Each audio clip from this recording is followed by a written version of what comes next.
જય વસાવડાના તમામ વિડીયોનો એક જ ઓફિશિયલ ખજાનો એટલે પ્લેનેટ જેવી યુટ્યુબ ચેનલનો જલસો. તો જલ્દી લાઈક કરો, સબસ્ક્રાઇબ કરો અને બેલ આઇકન પ્રેસ કરી ઓલ સિલેક્ટ કરો, જેથી તમે જોઈ શકો અમારા વિડીયો સૌથી પહેલા. મારે કોઈ પાવર પોઈન્ટ પ્રેઝન્ટેશન કરવાનું નથી, એટલે આ માઇક પણ ચાલે, હાથમાં પકડવાનું ચાલે, હાથમાં ન પકડવાનું હોય તોય ચાલે. બધી વાતમાં ક્યાંક ને ક્યાંક થોડુંક એડજસ્ટમેન્ટ કરતા રહ્યો ને તો સફળતા વહેલી મળે. હવે ભાઈએ એનાઉન્સમેન્ટ કર્યું, એમનું ખ્યાલ નહોતો, કારણ કે હું પાછળ બેઠો હતો કે માઇક્રોફોન હજી નથી આવ્યું. હવે માઇક્રોફોન હું પહેરું, પછી ચેક કરવું, પછી એને ખિસ્સામાં એક બાજુ એની આપણી ડબ્બી હોય એ નાખવું, એટલો બધો ટાઈમ જાય. તો બોલા ગુરુ પિક્ચરમાં તમે જોયું હશે કે 5 મિનિટ તમે મને આપી હતી, મેં 4.5 મિનિટમાં સ્પીચ પૂરી કરી, એમ કોર્ટમાં કહે છે. ધીરુભાઈ અંબાણીનું કેરેક્ટર હતું એ. તો આજે મેં 30 સેકન્ડ બચાવી, એ પણ મારી સફળતા છે. મને ખરેખર રિલાયન્સ રિફાઇનરીની અંદર બચાવી હતી. જ્યારે રિલાયન્સમાં રિફાઇનરી ખોલી ત્યારે એમણે જે કમેન્સમેન્ટની ડેટ હતી ને એનાથી વહેલા એમણે ચાલુ કરી દીધેલી. એટલે એનો જે પ્રોફિટ એને થયો હોય એમાંથી જ વેડિંગ કરતાં વધારે તો પ્રી વેડિંગ ચાલે છે અત્યારે. જુઓ, અમુક તો લગ્નો જ ચાલતા આટલા લાંબા જેટલું પ્રી વેડિંગ ચાલ્યું આનંદભાઈનું. તો આ પણ આપણે બધું શીખતા રહેવાનું છે, એટલે એમાં જરાય ચિંતા કરવાની જરૂર નથી. હું તો આમ બહુ ફ્લેક્સિબલ છું આવી વાતોમાં, એટલે જ ટી શર્ટ પહેરીને આટા મારતો હોઉં છું. એકથી બીજી જગ્યાએ જવું હોય તો ખાલી ટી શર્ટ જ બદલાવવું પડે, બીજી કંઈ ચિંતા નહીં. બરાબર. મેહુલભાઈને મને કહેતા હતા કે ભાઈ તમારો સરસ ફોટો મોકલો અમારા બેનર માટે. પછી એમણે તોય માઇકવાળો જ ફોટો મૂક્યો. મેં તો બધા અલગ અલગ કુદરતી જગ્યાઓના ફોટા મોકલા, 8 અલગ અલગ દેશોના. તો રાતના મેહુલભાઈનો મને ફોન આવ્યો, મને કે સાહેબ આ બેનરમાં મૂકવા જેવા ફોટા નથી. પૂછો, ખોટું કહેતો હોય પૂછો. એટલે મેં કીધું ભાઈ આપણા ફોટા આવા જ છે બેનરમાં મૂકવા જેવા. હું સૂટ પહેરીને કોઈ દી કંઈ બોલવા જતો જ નથી, અને આવા ઉનાળામાં તો સૂટ પહેરીને હું નહીં જ બોલું. એટલે મેં કીધું તમે આવા ફોટા બતાવશો તો વાંધો નહીં આવે. પછી એમની ઈચ્છા હતી એટલે મેં બીજા ફોટા મોકલા. હવે અહીંયા જ હું ટી શર્ટ પહેરીને આવ્યો છું. જુઓ, તાજું જ ખરીદેલું ટી શર્ટ છે. હમણાં અમે મારા મામી ને અમારા એક અનુરાધાબેન, પ્રજ્ઞાબેન બધાની સાથે ગયા હતા દુબઈ પ્રવાસ કરવા, ત્યાંથી જ લીધેલું છે. અને તમને એમ થાય કે આ ટી શર્ટ પહેરવાનો શું મતલબ? ભાઈ આ તો કાચીડો છે, કેમેલિયોન અંગ્રેજીમાં કહેવાય. જો આમ ન દેખાતું હોય ને આમ હાથ પોળા કરીને દેખાડું, બરાબર. આમ જરાક મોટોય છે અને ફ્લોરોસન્ટ કલરમાં છે, એટલે પાછળ બેઠા હશે નહીં કદાચ દેખાશે, રાઈટ. તો આપણે વિષય શું છે આજનો રેફરન્સ ક્લબનો? સક્સેસ મંત્ર. તો મંત્ર તો કંઈ લાંબા હોય નહીં ને. મંત્ર તો 2 લીટીના હોય, 1 લીટીના હોય, બરાબર. કથાઓ લાંબી હોય, પાઠ લાંબા હોય, મંત્ર થોડા લાંબા હોય. પહેલો જ સક્સેસનો સૌથી મહત્વનો મંત્ર છે ને એ આ ટી શર્ટમાં છે. એટલે આ પહેર્યું તમારા માટે ખાસ. આજે ઓપનિંગ કર્યું છે આ ટી શર્ટનું પહેરવા માટે, તમારા વિષય માટે જ, રેફરન્સ ક્લબના આ ઓડિયન્સ માટે જ, આ સુરત માટે જ. આ મારા સરદાર સ્મૃતિ, મારા જીવનમાં સૌથી વધારે મેં 6000 જેટલા પ્રવચન કર્યા છે, એમાં સૌથી વધારે પ્રવચન કર્યા હોય તો આ જગ્યાએ કર્યા છે, સરદાર સ્મૃતિ હોલમાં. અને એમાં સૌથી પહેલું પ્રવચન મારું ગોઠવીને સુરતમાં મને આવી રીતે બોલાવનારા સૌજીભાઈ વેકરિયા પણ એ પહેલી લાઈનમાં બેઠા જ છે, જેણે પહેલું ઇન્ટ્રોડક્શન કરાવ્યું આ હોલ સાથે મારું. એટલે મેં મેહુલભાઈને કીધું હતું કે ખબર 2-4 એવા મિત્રો છે જે આવવાના છે, અને તમે એમને જરા તો અમારા દીપકભાઈ રાજ્યગુરુ અહીં બેઠા છે. હું કદાચ માન્યો કે કંઈક ફોન બોન આવે ને બહાર જતો રહું, બરાબર. તો દીપકભાઈ આખી બાકીની ઇનિંગ ઓલા પાવર પ્લેયર વાળો કોન્સેપ્ટ છે ને, હવે તો સ્પેશિયલી આવે બહારથી રમવા માટે, એ આખું પ્રવચન પૂરું કરી શકે એમ છે. એવા મિત્રો છે. અમે સંજયભાઈ સાથે હમણાં ઘણો બધો પ્રવાસ કર્યો, એને ખબર જ છે કે હું કેવા ટી શર્ટ પહેરું છું. તો શું કામ ટી શર્ટ પહેર્યું? ચાલો, કાચીડાવાળું ટી શર્ટ શું કામ કોઈ પહેરે? તો મારે તો હાથીવાળું જ પહેરવું જોઈએ ખરેખર, પરમનન્ટલી. એને બદલે શું કામ કાચીડાવાળું પહેર્યું? બરાબર. હું સિંહવાળા ઘણી વાર પહેરું છું, કારણ કે આપણું તો ગુજરાતનું પ્રતિક છે એશિયાટિક ગીર લાયન. એટલે આપણે ગુજરાતી તરીકે દુનિયા આખીમાં ક્યાંય જાય તો સિંહને ભેગો લઈ જાય. અને સાવજના મિજાજવાળા કાઠિયાવાડીઓ હોય પણ છે થોડાક, ગીરની કેરી જેમ વખણાય એમ ગીરના સાવજોય વખણાય. આજે પર્ટિક્યુલરલી આ સબ્જેક્ટ માટે આપણે આ કાચીડો એટલે પસંદ કર્યો છે કે સામાન્ય રીતે અમારા બધા સાહિત્યના મિત્રોએ કાચીડાને બહુ બદનામ કરી નાખ્યો. કાચીડો એટલે રંગ બદલે. હવે કાચીડાને તો ખબર નથી કે એના ઉપર સાહિત્યકારો, નાટકવાળાઓ અને ફિલ્મોવાળાએ શું ડાયલોગ લખ્યા છે, એના ઉપર કેવી કવિતા લખી છે. એને તો ગુજરાતી વાંચતા આવડતું નથી, કોઈ ભાષા વાંચતા આવડતી નથી. કુદરતે કાચીડાને આ વ્યવસ્થા આપી છે કે જે પરિસ્થિતિ હોય ને એ પરિસ્થિતિ મુજબનો કલર તમારે પકડી લેવો પડે. એટલે બીજા પ્રાણીઓના જેટલી ઝડપથી શિકાર થાય એટલી ઝડપથી કાચીડાના શિકાર થાય નહીં. આપણે માણસો રંગ બદલે એના આધારે કાચીડાને બદનામ કરી નાખ્યો. હવે તો માણસની ફિતરત છે રંગ બદલી નાખવા. કાચીડો કોઈને કંઈ દગો નથી કરતો, કાચીડો કોઈની યારે માથાકૂટ નથી કરતો. આપણે તો આ આસપાસ ઘટનાઓ બને છે ત્યારે ઘણી વખત એમ આવે ને કે જાનવર જેવું વર્તન, પણ જાનવરો આવું વર્તન કરતા જ નથી. માણસો આવું વર્તન કરે છે. પશુઓની સૃષ્ટિમાં ક્યાંય બળાત્કાર નથી, પશુઓની સૃષ્ટિમાં ક્યાંય પીઠ પાછળ છરી ભૂકીને હત્યા કરવાની વાત નથી. લડવાની હોય તો સામસામે લડવાની વાત છે. આપણે આવી બધી માથાકૂટ શરૂ કરી. પણ સૌથી મોટો સક્સેસ મંત્ર તો પહેલો જ આ શરૂ થઈ ગયો, આપણું ઓપનિંગ જ થઈ ગયું. આ સક્સેસ મંત્ર સૌથી પહેલો યાદ રાખવો હોય જીવનમાં અને બિઝનેસમાં, ફેમિલીમાં, ત્રણેય ફ્રન્ટ ઉપર સફળતા મેળવવા માટે સિચ્યુએશન મુજબ, તમારી પરિસ્થિતિ મુજબ, તમારી જે આજુબાજુ ઘટના હોય, એકોર્ડિંગ ટુ સિચ્યુએશન રિએક્શન આપશો ને તો વધારે લાંબુ ચાલશે, વધારે સફળ થશો. ગમે એ લેવલે પહોંચ્યા હશો, આ તો વાસ્તવિકતા જ છે. તમે ક્રિકેટના શોખીન હશો, ક્રિકેટના મેચ જોતા હશો. ગમે એવો સારો બેટ્સમેન અને ઉડઝુડિયો બેટ્સમેન, બે વચ્ચે તફાવત શું? તમને એમ લાગે કે કોહલી ઊભો હોય કે રોહિત શર્મા ઊભો હોય કે સચિન ઊભો હોય તો વાંધો નથી, પણ એવી જ શ્રદ્ધા કેમ હજી હાર્દિક પંડ્યામાં નથી બેસતી કે જે તે વખતે યુસુફ પઠાણ રમતો હતો ત્યારે એ આક્રમક બેટ્સમેન હતો પણ નહોતી બેસતી? ફરક શું છે બંને વચ્ચે? ફરક એ છે કે આપણને ખબર છે કે જરૂર પડે તો કોહલી કે રોહિત કે કોઈ પણ 5 દડા પ્લેડ કરીને ઓવર કાઢી નાખશે. એ સિચ્યુએશન મુજબ પોતાની ગેમ ચેન્જ કરી શકશે. ફટકાબાજી કરવી હશે તો મોટા શોટ્સ મારશે, મોટા શોટ્સ નહીં મારવા હોય તો કંટ્રોલ કરશે. સચિન આટલો બધો લિજેન્ડરી પ્લેયર જ એટલે કહેવાનો કે સચિન સુનિલ ગાવસ્કરની જેમ રમી શકે ને સચિન વિરેન્દ્ર સહેવાગની જેમ રમી શકે. બે પ્રકારની ગેમ એક સાથે રમી શકે. અને એટલા માટે મિત્રો, આપણે સક્સેસફુલ કોઈ પણ ફ્રન્ટમાં થવું હોય તો સૌથી મહત્વની વાત એ છે, વાવાઝોડું આવે ને તો જે અકડું ઝાડ હોય, ઓલું હોલ્ડિંગ આવડું મોટું મુંબઈની અંદર હતું, જેટલી મોટી સાઇઝ હતી એટલો જ મોટો ધડાકો થયો ને પડી ગયું. પણ એ વાવાઝોડાની અંદર મુંબઈનું એકેય ઘાસનું તણખલું પડ્યું નહીં હોય, કારણ કે ઘાસના તણખલા વાવાઝોડામાં નમી જતા હોય છે અને ટટ્ટાર ઉભેલા હોલ્ડિંગો તૂટી જતા હોય છે. તો જીવનમાં કેમ ફ્લેક્સિબલ રહેવું, જીવનમાં કેમ બદલાતા રહેવું, જીવનમાં કેમ ફરતા રહેવું, આ પણ સફળતાનું બહુ મોટું સૂત્ર છે. હું એમ નથી કહેતો કે તમારા મૂલ્યો બદલાવી નાખો. જો આ વસ્તુને પાછું આ ભેદ સમજજો, પછી તમે આવું મારું ભાષણ સાંભળીને એવું થાય. વર્ષો પહેલાં એવું એક થયું હતું, એક મોટિવેશનલ સ્પીકરે અમેરિકાની અંદર બહુ મોટી સ્પીચ આપી અને એમ કીધું કે follow your passion, follow your heart, follow your dreams. તમારા દિલમાં જે ઉગે એ તમારે આજે કરી જ લેવાનું છે, આવતીકાલની રાહ ન જોતા. અને અરે ઓહો મહેશભાઈ, તમારું સ્વાગત છે. અરે બહુ સરસ. આ અમારા સફળતાના જીવતા જાગતા સૂત્ર છે, સક્સેસ મંત્ર જ છે હાલતા ચાલતા. પરમ મિત્ર છે અમારા અને અડધી રાતનો હોંકારો છે. મારે કોઈક દીકરીની ફી ભરવાની હોય તો અડધી હું ભરું, અડધી મહેશભાઈ ભરે. એવું થયું છે ભૂતકાળમાં કે ભાઈ હું મહેશભાઈને કહું કે આટલું મેં કર્યું, મહેશભાઈ કે આટલું હું કરી દઉં, તમારે હવે બાકી નથી કરવાનું. એવા પરમ મિત્ર છે. તો મને તો આનંદ થયો કે તમે આવ્યા અને તમારું સ્વાગત. મહેશભાઈને 2 શબ્દો કહેવા હોય તો આપણે માઇક આપી દઈએ. અરે કયો કે કયો. અરે મને અમારે તો એવું થયું છે કે એમની અલગ અલગ ગામોમાં એ તો ઘણી પ્રવૃત્તિઓ કરે, તમને ખબર હશે. તો એક સ્કૂલમાં એમને અમારે સૌરાષ્ટ્રમાં જવાનું હતું, તે ડ્રાઈવ કરીને ભેગા આવી ગયા. અમારે હાલો મારી ભેગા જ આવતા રહ્યો, તમને ન મળે તો. એટલા સરળ અને સહજ માણસ છે. તો આપણે વાત કરતા હતા કે સિચ્યુએશન મુજબ તમારે ચેન્જ થવું જોઈએ. તમારે અકળ ન રહેવાય, તમારે થોડુંક બદલાતા રહેવાય, તમારે સક્સેસ મેળવવી હોય તો ફરતું રહેવાય. અને એમાં હું ત્યાં પહોંચ્યો હતો કે કોર વેલ્યુ નથી બદલાવાની. જો દાળખા પાંદડામાં નવા આવે, હંમેશા વૃક્ષમાં પાંદડા નવા આવે, ફૂલ નવા આવે, મૂળિયા નવા ન આવે. મૂળિયા નથી બદલવાના. હું તમને ઉદાહરણ આપતો હતો કે અમેરિકામાં એક સ્પીકર હતા અને એમણે આવું બધું કીધું, તમારા દિલમાં જે ઉઠે ને એ અવાજને આજે જ રાત્રે સાંભળી લ્યો, કાલ કોણે દીઠી છે ને આવું બધું સરસ મોટિવેશનલ પ્રવચન કર્યું. આયોજકનો બીજે દિવસે સ્પીકરની ઈમેલ આવ્યો કે મારી વાઈફ ડ્રાઈવર સાથે ભાગી ગઈ. તમે આટલી બધી મોટી સ્પીચ આપી, એમાં હું આયોજક એટલે અમે બે તો સજોડે બેઠા હતા. તેને એમ થયું કે મારા દિલમાં રોજ ઉઠે છે કે આ વર નથી ગમતો, હવે ડિવોર્સ લેવાની એ કોણ રાહ જોવે. એવી ચિઠ્ઠી લખીને કે સારું થયું કે તમે આ સ્પીચ ગોઠવી એટલે મને ખબર પડી. એટલે આવા ગોટાળા ન થાય ને એટલા માટે હું તમને આ ચોખવટ કરું છું. આમ દિલમાં ઉઠે બધું જ કરવાનું હોય, ઘણાને ફટાકા મારવાનું દિલમાં ઉઠે, એમ ન હાલે. તો સિવિક સોસાયટી જેવું કંઈ રહે જ નહીં.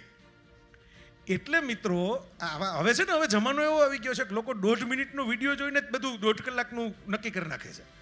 એટલે તમારે કોશન આપવા પડે, તમારે ફૂદડી આપવી પડે, તમારે સૂચના આપવી પડે કે આમાં આ સમજવાનું છે. હું તમને સમજાવું. જો સિચ્યુએશન બદલવી પણ મૂળિયા ન બદલવા એટલે શું? અમારા મોરારી બાપુ એ વર્ષોથી રામકથા કરે છે. ઓલમોસ્ટ 950 જેટલી રામકથાએ તો પહોંચી ગયા. 60 વર્ષ થઈ ગયા એમને રામકથા કરતા કરતા. 7 વર્ષમાં બાપુનો ચહેરોય બદલાણો, રામકથાના મંડપની પોઝિશને બદલાણી, બેકગ્રાઉન્ડ ડિજિટલ થઈ ગયા.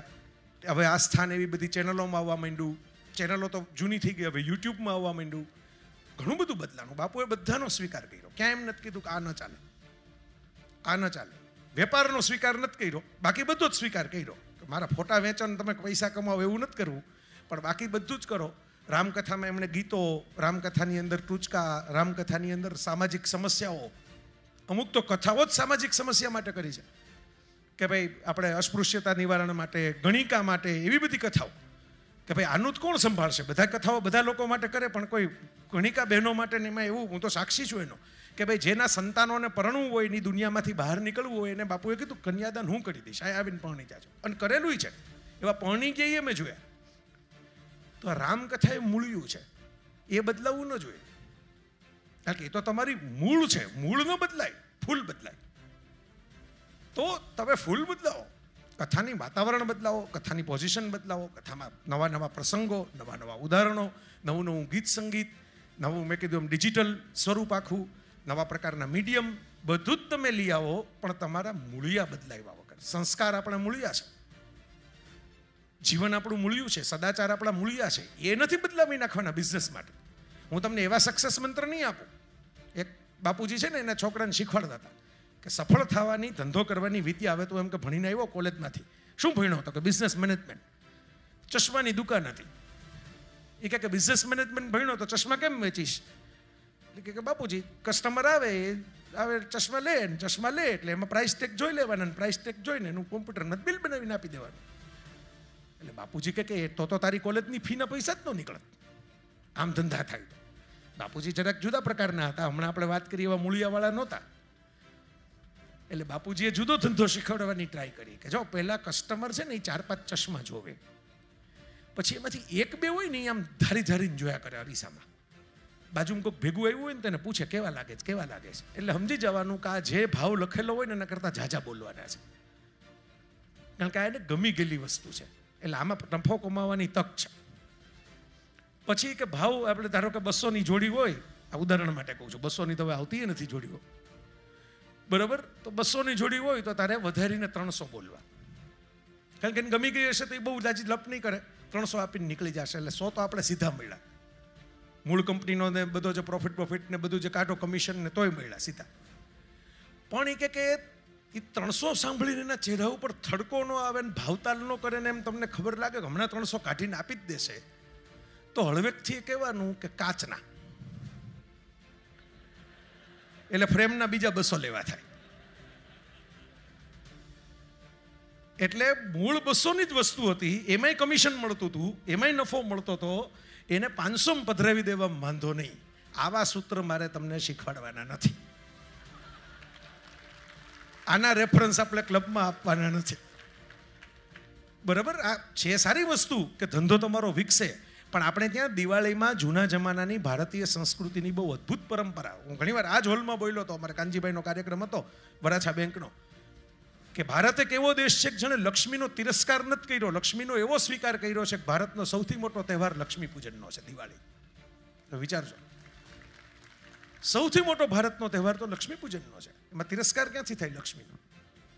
વિષ્ણુના પત્ની બનાવ્યા, બાજુમાં બેસાડ્યા. જેને સંસાર ચલાવવાનો છે એને લક્ષ્મી જોઈએ, કારણ કે વિષ્ણુના અવતાર થાય, શિવના અવતાર ન થાય, બ્રહ્માના અવતાર ન થાય. વિષ્ણુએ સંસાર ચલાવવાનો છે તો અર્ધાંગીની લક્ષ્મી જોઈએ. અહીં પણ ઘણા પોતાના ગૃહલક્ષ્મીને લઈને જ આવ્યા છે, જો, બરાબર? અને હવેનો યુગ આખો પડતો જાય છે દિવસે દિવસે, બરાબર? હવે જે લક્ષ્મી છે આપણે એમ માનીએ છીએ કે એ તો ઘરના કામ કરે, પણ એ તો લોકડાઉન આવ્યું ત્યારે અડધા લોકોને સમજાણું કે આ તો વધારે અઘરું કામ છે, બરાબર? માથે કરવાનું આવ્યું એમાં કેટલાક લોકોને તો ખ્યાલ આવ્યો કે આ તો આપણાથી થાય એમ નથી 24 કલાક, આ બધા તો રોજ કરે છે. એટલે આનું એક મહત્વ છે. પણ આપણે લક્ષ્મી પૂજન કરતા ને ત્યારે ચોપડામાં પહેલા પાને કંકુથી, જૂના જમાનામાં મારા મમ્મીને બધાને આવું લખતા મેં જોયા છે. અમારે તો વેપાર નહોતો, પણ ખાલી એક દિવાળીની વિધિ કરે, એક ડાયરીમાં લખે, પછી ચોપડો તો હોય નહીં વેપારનો. તો તમને યાદ હોય તો કંકુથી શ્રી સવા એમ લખતા, શ્રી સવા. શ્રી સવા એટલે સવાયું 25% લગી તમે એક્સ્ટ્રા લ્યો એ તમારો હક છે. એટલું તમે મહેનત કરી, કામ કર્યું, દિમાગ લડાવ્યું, આ બધું છે. એનાથી વધારે તમારી પાસે આવે તો એ સમાજના એક્સ્ટ્રા પૈસા આવ્યા છે. તમે હળવેકથી અમારા મહેશભાઈની જેમ સમાજને પાછા આપતા જાજો. શ્રી સવા રાખી દો. અને સુરતમાં આવા ઘણાય છે, આવા વડલાઓ ઘણાય બેઠા છે. હું જોઉં છું એને, ગોવિંદ કાકા હોય, સૌજીભાઈ હોય, લવજીભાઈ હોય, લાલજીભાઈ, કેટલા બધા લોકો જેણે સમાજ માટે આપ્યું. મહેશભાઈ તો સાક્ષાત બેઠા એટલે તમને નામ દઈને મેં કીધું. એ તો સવાય નહીં રાખ્યો હોય પોતાની પાસે. એ જેટલા સમૂહ લગ્ન કરાવે છે જોતા મને ખબર છે. તો આ વસ્તુ બહુ અગત્યની છે. તમને કમાવું નહીં એમ નહીં, શ્રી સવાયું ધન થાય. પણ સવાયું ધન કરીને પછીનું ધન જો તમારી પાસે આવે તો એ તમારા પરિવાર માટે જ સવાયું છે જેટલું પૂરતું છે. પછીનું બાકીનું જે કામ છે એના માટે આપવાનું રાખજો, એના માટે ખર્ચવાનું રાખજો. અને આ બહુ પાયાની વાત છે, સમજણની વાત છે, બહુ અગત્યની વાત છે. થાય બાળકો રડે એમાં હું તો મારી મસ્તીમાં હોઉં છું, મારે કોઈ દી કાગળ વાંચીને બુખીને તૈયારી કરવી નથી પડતી, એટલે ભગવાનની દયા છે. અને બાળક છે, બાળકને હજી ઉંમર નથી પ્રવચન સાંભળવાની, એટલે એને તો દુઃખ થાય, એને મુશ્કેલી થાય, એને મૂંઝવણ થાય, એ શક્ય છે. એટલે મને કોઈ એમાં પ્રોબ્લેમ નથી. મેં જેમ હું મારી વાતમાં ફોકસ છું એમ તમે મારી વાતમાં ફોકસ રહેજો, એટલે તમને પ્રોબ્લેમ નહીં થાય. તો સક્સેસના મંત્રમાં હમણાં આપણે ગૃહલક્ષ્મીની વાત કરી. આ તો તમારી આખી ક્લબ છે ને, રેફરન્સ ક્લબ. તમને ખબર નહીં હોય, તમે ગૂગલમાં સર્ચ કરજો. અમારા એવા મિત્રો એ આવ્યા છે, કદાચ ખબર નહીં, હાર્દિક ને સાગર ને બધા પહોંચ્યા છે કે નથી પહોંચ્યા, પણ એ લોકો બધા જો કે ઓનલાઈન સતત રહેતા હોય ને એવા મિત્રો, ડિજિટલ મિત્રો. એક આખું પુસ્તક લખાણું છે માર્કેટિંગ ઉપર, અને એનું નામ છે ટિપિંગ પોઈન્ટ. મેહુલભાઈ, તમે પણ આ બધા મિત્રોને ક્યારેક એનો પરિચય કરાવજો એ પુસ્તકનો, બરાબર? કહેવું હોય તો હું કોઈક સ્પીકર તમને ગોતી દઈશ ટિપિંગ પોઈન્ટ ઉપર વાત કરે, હું બીજી વાર આવીને વાત કરીશ. હવે તો સિઝન 2 થાય ને, એવું કરશું. રેફરન્સ ક્લબ છે ને એના માટેનું જ આ પુસ્તક છે. એટલે કહું છું ટિપિંગ પોઈન્ટ, કે દુનિયામાં માર્કેટિંગ જાહેરાતોથી નથી થતું ને, એટલું ટીપથી થાય છે. ટીપ સમજવાની વાત કરો. જો મારે ગાડી લેવાની હોય ને, એટલે બધી ગાડીની એડવર્ટાઇઝમેન્ટ તો ચકાચક જ હોય. આ તો કેવી વાત છે, તમારે નવું કલર ટીવી લેવું હોય તો તમે એ કલર ટીવીના કલર કેવા દેખાય છે તો તમારે જૂના કલર ટીવીમાં જ જોવાના છો. સમજાય છે? તમારી પાસે એક જૂનું કલર ટીવી પડ્યું છે, વી કલર ટીવીમાં તમે જાહેરાત જોઈ નવા કલર ટીવીની, કે સોનીનું આ ટીવી બહુ સરસ ને સેમસંગનું આ બહુ સરસ, તેના કલર તમે કેમાં જોયા? ખ્યાલ આવ્યો? એટલે માર્કેટિંગ કરતા માણસો ભરોસો કેમાં કરે? મારે ગાડી લેવી હોય તો એવી જ ગાડી બીજાએ વાપરી હોય ને એને પહેલાં પૂછું કે ભાઈ મોંઘી ગાડી લેવી છે, તમારો શું એક્સપિરિયન્સ છે? સર્વિસમાં પછી બહુ આમાં માથાકૂટ નથી થતી ને? સ્પેર પાર્ટ્સ પછી વારંવાર, આમ તો જોવામાં તો સારી લાગે પણ પછી સ્પેર પાર્ટ્સ બગડવા માંડે 5-5 લાખના ચેક ફાડવા પડે. આવી ટીપ આજની તારીખે પણ એવું થાય છે. તમે જોજો, કેરી લેવાની હોય નહીં તો એ અમારે 2 જણા એમ કે ખાલી જાહેરાત જોઈને ફોટો જોઈને કેરી નહીં લે, એમેઝોનમાં જ નહીં મંગાવે, બરાબર? પણ આજુબાજુ વાળા એમ કીધું હશે કે આ કેરી બહુ સારી આવે છે ને આ ફોન કરો અને ઘરે આવીને આપી જશે ને, એટલે પાડોશણના વાત ઉપર ભરોસો કરીને કેરી મંગાવી લેશે, એમેઝોનની વાત ઉપર ભરોસો નહીં કરે. રેફરન્સ ક્લબ આ છે કે તમને પ્રોપર ઓથેન્ટિક રેફરન્સ મળવો જોઈએ. મેં મેહુલભાઈ યાર ચર્ચા કરી આખી, એમને તો હું થોડો ઠેકડો મારીને સ્ટેજ ઉપર ચડી જાઉં. તો આ ટી શર્ટ પહેરવાને પહેલાં જભા પહેરીને ચૂંટણી ન લડતા હોત આપણે. તો પૂછવું તો પડે ને કે તમે શું કરો છો, કેવી રીતે કરો છો, મેમ્બર કેવી રીતે છે, ફી કેટલી છે, મેં એ પૂછી લીધું હળવેક, બરાબર? તો ફી મને વ્યાજબી લાગી. મેં કીધું આ 3800 છે ને, બરાબર ને? યાદ છે ને? સાચું. 3800 રૂપિયાની ફીની અંદર તમને રેફરન્સ મળે, ટીપ મળે, સામી વ્યક્તિ સાથેના કનેક્શન બને. સારી વાત કહેવાય. આપણે તો રાજી થયા સાંભળીને. એટલે મને રસ પડ્યો આખી વાતમાં, એટલે મેં કીધું તમને નવું કરી દઈશું. નહીતર તો યુટ્યુબના વિડીયોની લિંક જ ન મોકલાવી દઉં, કંઈ સ્ક્રીન રાખીને બતાવી દેજો. આ તો હું બોલેલો છું. એટલે મારા મિત્રો, રેફરન્સ બહુ મોટી ઓથેન્ટિસિટીની ટીપ છે. તમે ભરોસો કરો. લોકો લગ્ન જીવનના નિર્ણય જેવી વાતમાં રેફરન્સ ઉપર હાલે, તમે વિચાર કરો. નહીતર તો ઇન્સ્ટાગ્રામમાં વિડીયો જોઈને સિલેક્ટ ન કરી લે, એમાંય રેફરન્સ પૂછે છે ને, બરાબર? તો દુનિયામાં રેફરન્સ છે એ સૌથી મોટું. આ ટિપિંગ પોઈન્ટ તો અમેરિકન લેખકનું પુસ્તક છે, પણ સૌથી મોટું માર્કેટિંગ ગણે છે દુનિયા, કે માર્કેટિંગ હોર્ડિંગમાં નથી થતું, માર્કેટિંગ ટીવીમાં નથી થતું, પણ વ્યક્તિગત તમને કોઈ કહે કે આ કરવા જેવું, આ લેવા જેવું, તો તમે ભરોસો મૂકો કે ના આને કીધું છે, આપણે ઓળખીએ છીએ. આપણે ફરવા જવું હોય તો ટીપ લઈએ કોકની સામે. આપણે બધા ગુજરાતીઓ તો પાછા હોશીલા, હનીમૂનમાં ગ્રુપમાં જાય, કારણ કે ડિસ્કાઉન્ટ મળે, 30% ડિસ્કાઉન્ટ મળે. 2 જણા ન જાય, 30 જણા ભેગા થઈને જાય, બરાબર. તો આપણે તો બધું તૈયાર, પણ આપણે જુઓ તમે બધી ઓળખાણ કરી આવે. તમે એમ કહો ને કે મારે કેરળ જવાનું, તો 2 રિક્ષાવાળા નંબર આવે આપણી પાસે, કાન ફોન કરજો, એ તમને મૂકી જશે. અમે ગયા હતા ને ત્યારે અમે એની પાસે ગયા હતા. અમે હમણાં સૌજીભાઈ સંજયભાઈ બધે કેરળ ગયા હતા, ત્યાં સૌજીભાઈ 2-3 થાળી ખવડાવી દીધી આ બધી ઓળખાણ ઉપર, બરાબર. તો આપણે ગુજરાતમાં આ લાક્ષણિકતા છે, એટલે તો ગુજરાત વેપારમાં આગળ છે કે જ્યાં જાય ત્યાં કનેક્શન બનાવી લેવાના, જ્યાં જાય ત્યાં ટીપ આપવાની. સામા માણસને તમે જાઓ ને તો આ ન ખાતા ને આ ખાજો, આ હોટલમાં ન ઉતરતા ને આ હોટલમાં ઉતરજો. આ રેફરન્સ ક્લબ છે. તો સફળતાનો પહેલો મંત્ર તમે તમને કહી દીધો કે સિચ્યુએશન મુજબ રિએક્શન ફેરવવું પડે, મૂળિયા એમને રાખો પણ ફૂલ નવા આવવા પડે, બદલાવવું પડે. સફળતાનો બીજો મંત્ર છે કે તમે કોઈકને ટીપ આપો એ એટલી ઓથેન્ટિક આપો કે બીજી વખત તમારી પાસે માણસ આવે. એની જાહેરાતના રૂપે ન આપો, વિશ્વાસના રૂપે આપો. વર્ષો પહેલા અમેરિકાની બહુ મોટી એક વોલમાર્ટ નામની કંપની છે, આજે મોટી જ છે એટલી, અને એની વેલ્થ જો ફેમિલીમાં ડિવાઈડ ન થઈ હોત, સામ વોલ્ટન એના ફાઉન્ડર ગુજરી ગયા પછી, તો આજે પણ વોલમાર્ટનું વોલ્ટન ફેમિલી જ સૌથી વધારે અબજપતિ હોત, એટલી આવક છે. આ તો ફેમિલીમાં એણે ડિવાઈડ કરી, છોકરા છોકરીઓ બધામાં મિલકતો, અને પછી એની પછીની પેઢી આવી ગઈ એટલે પછી ડિવાઈડ થઈ ગયું આખું એમ્પાયર. એ સામ વોલ્ટન હંમેશા એમ કહેતા કે તમારે ત્યાં કોઈ પણ માણસ પગથિયું ચડીને કોઈક વસ્તુ ખરીદવા માટે આવે ને, તો એના માટે સેલ્સમેન ન બનો, સેલ્સ પર્સન ન બનો, પણ આસિસ્ટન્ટ બાયર બનો. એને શું જોઈએ છે, એ કદાચ ખોટી વસ્તુ વધારે પ્રોફિટવાળી લઈને જતો હોય ને તો એને રોકો, કે તમારા કામની નથી. હું અમેરિકામાં ઘણા વર્ષો પહેલાં, પહેલી જ મારી મહેશભાઈ ટ્રીપ, પહેલી જિંદગીમાં પહેલી વિદેશ યાત્રા 2004માં. હવે મને એવું સપનું હતું બ્રોડવેમાં જઈને નાટક જોવા, અને ફેન્ટમ ઓફ ધ ઓપેરા નામનું નાટક જોવા માટે હું ગયો. બહુ ભવ્ય ડ્રામા, બહુ સરસ નાટક, હજી ચાલે છે. દીપકભાઈની ડોટર તુષારિકા મારી સાથે હતી, એ નહીં, એ જોવા માટે ત્યાં ન્યુયોર્કની અંદર ગયેલી, તો હજી ચાલે છે આટલા વર્ષોથી એ નાટક. હવે એ ફેન્ટમ ઓફ ધ ઓપેરા જોવા હું ગયો. હવે આપણે સાવ નવા, હજી અમેરિકા ઉતરાય નહીં, થોડાક દિવસ થયા હતા.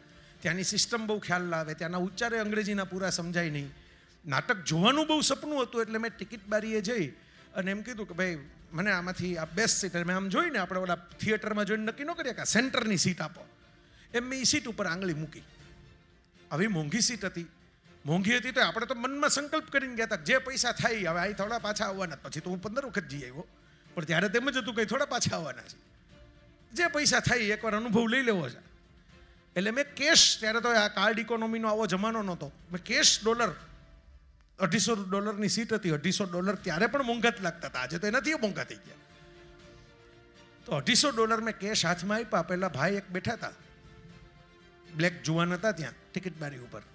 એણે મારી સામે જોયું, મને કે ડુ યુ, આમ મારું મોઢું જોયું, $250 જોયા, બરાબર. મને કે do you want to have dinner, આમાં ડિનર લેવું જ તમારે સાથે?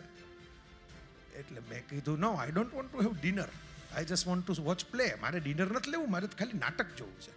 મને કહે આ તો ક્લબ સીટ છે, આમાં ભેગું ડિનર ઇન્કોર્પોરેટેડ છે. ત્યારે એવું હતું, હવે તો એ નીકળી ગયું, પણ ત્યારે હતું ત્યાં. તો મેં કીધું કે તો મને એવી સીટ આપો ખાલી નાટક જોવા મળે. એટલે મને કે તમને બેસ્ટ સીટ મળે, આવી જ મળે, તમને વ્યૂ એ સરસ આવે, મિડલમાં જ આવે, પણ $80 છે, એ આપો. એટલે મેં $80 સીટ લીધી. પણ આપણે ઓલા ભારતીય ખરા ને, એટલે આપણે પાછા સીન સપાટા મારવામાં તો મૂકીએ જ નહીં કોઈ દી ક્યાંય. એટલે મેં કીધું કે આને તો એને બિચારે મને મદદ કરી ને, આસિસ્ટન્ટ બાયર. તમે સામા માણસના આસિસ્ટન્ટ થાવ, નહીં કે વેચવાવાળા થાવ. એટલે મેં હસતા હસતા એમ કીધું કે તમારી કંપનીને તો આટલા $ની આજે ખોટ ગઈ. હું તો 250ની ટિકિટ લેવાનો હતો, હવે આ નોન વેજ ડિનર તો હું લેવાનો નહોતો, એટલે એ તો એમને જ જાત, એ કંઈ વસૂલ તો થાત નહીં, બરાબર. તો તમારી કંપનીને ખોટ ગઈ. એણે જે જવાબ આપ્યો ને આજની તારીખે મારા મગજમાં છે. એણે એમ કીધું કે I am here to serve the customer, not the company. હું એ કસ્ટમરનું ધ્યાન રાખવા માટે કંપનીએ મને બેઠાડ્યો છે. કંપનીનું ધ્યાન મારે નથી રાખવાનું, કસ્ટમરનું ધ્યાન રાખવાનું છે. તમે હવે એને તો ઓબ્ઝર્વેશનથી નક્કી કર્યું હશે ને કે ભાઈ આ ભાઈ છે એને આ ટિકિટનો રસ નથી લાગતો અને આ ખોટી પસંદગી કરીને બેઠા છે. પણ વિચાર કરો, 2004ની સાલની વાત હું 2024માં તમને કરું છું. 20 વર્ષ પછી એક માણસ જેનું નામ મને નથી ખબર, એ મારા મગજ ઉપર કેવી છાપ મૂકી ગયો હશે કે 20 વર્ષ પછી હું એની વાત ભૂલી નથી શક્યો.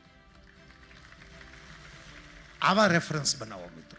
સક્સેસનું સૂત્ર આ છે કે તમે ટીપ આપો, પણ તમે આસિસ્ટન્ટ બાયર બનીને આપો, વેચવા માટે ન આપો. એવી રીતે આપો કે સામા માણસને મદદરૂપ થાવ. બીજી વખત આજે માની લો કે ધારો કે એ જ ટિકિટ બાડીનો ક્લાર્ક મને બાજુ મળે તો હું એને ડિનર કરાવું કે તમારું મને વાત એટલી બધી ગમી ગઈ કે તમે મારી ભેગા આવો, હાલો હું તમને ડિનર અપાવું. તો મારા મિત્રો, અમારે આવી જ રીતે તમારી સાથે વાતો કરવી છે. સક્સેસના સૂત્રો, ઉદાહરણો એટલે હું આપતો હોઉં છું કે વાર્તાઓ છે ને આપણને ગમે, બચપણથી આપણે સાંભળીને મોટા થયા હોય.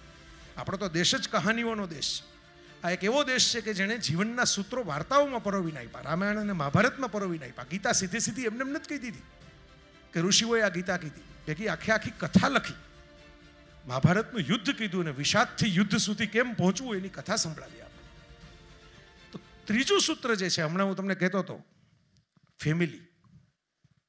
કીધું ને ગૃહલક્ષ્મીઓ બધા ઘણાય બેઠા છે, છેક સુધી મારી નજર જાય છે ને બધે બેઠા છે.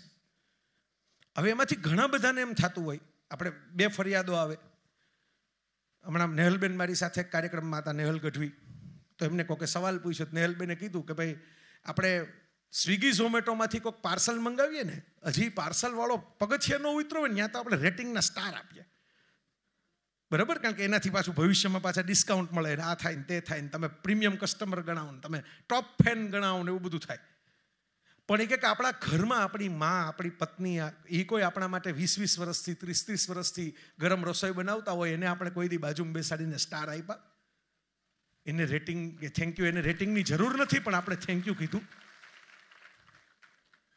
બહુ અગત્યની વાત છે. અને આમાં જુઓ, ભાઈઓએ વધારે તાળી પાડી. એમને અંદરથી એમ થયું છે ખાલું આ આપણે કર્યું નથી એટલે કરવા જેવું છે, બરાબર? આ ભાઈઓને જે સાચું હતું એ આપણે કીધું કે પહેલા બહારવાળાને sorry, excuse me, thank you કહો છો, એમ ઘરમાં કોક દી કહેતા જાઓ સોરી, આ નો સમજાણું, ભૂલ થઈ ગઈ, ગુસ્સો થઈ ગયો પણ ભૂલ થઈ ગઈ, સોરી, વાંધો નહીં, ઘરમાં જ કહી શકશો. બહાર તો બહુ પછી માથાકૂટ થઈ જાય છે ગુસ્સામાં, બરાબર? તો સોરી કહો, થેન્ક યુ કહો, એમ નહીં, પણ એની સાથે ભાવ રાખો. બહેનોને પણ હું કહું કે કાલ ઉઠીને તમને એમ થાય કે ભાઈ મારે ટાઈમ નથી આપતા, પણ તમે જે એસી વાપરો છો, કે તમે જે સ્કૂટર વાપરો છો, કે તમે 5 વસ્તુની ખરીદી કરો છો, એ ટાઈમ ત્યાં આપે છે ને એટલે તમારી પાસે આ પૈસા આવે છે. બે પક્ષે આપણે સમજવાનું છે ને, 2 કદમ તુમ ચલો 2 કદમ હમ ચલે. સંસાર તો આમ જ ચાલે ને, કઈ એક જ કદમ હાઈલા રાખે એમ થોડું હાલે, બરાબર? આપણે ભીખુદાનભાઈ નો કહેતા ટ્રેક્ટરના પૈડા અરે તમે સાયકલનું પૈડું ગોઠવી દો એમ થોડું હાલે.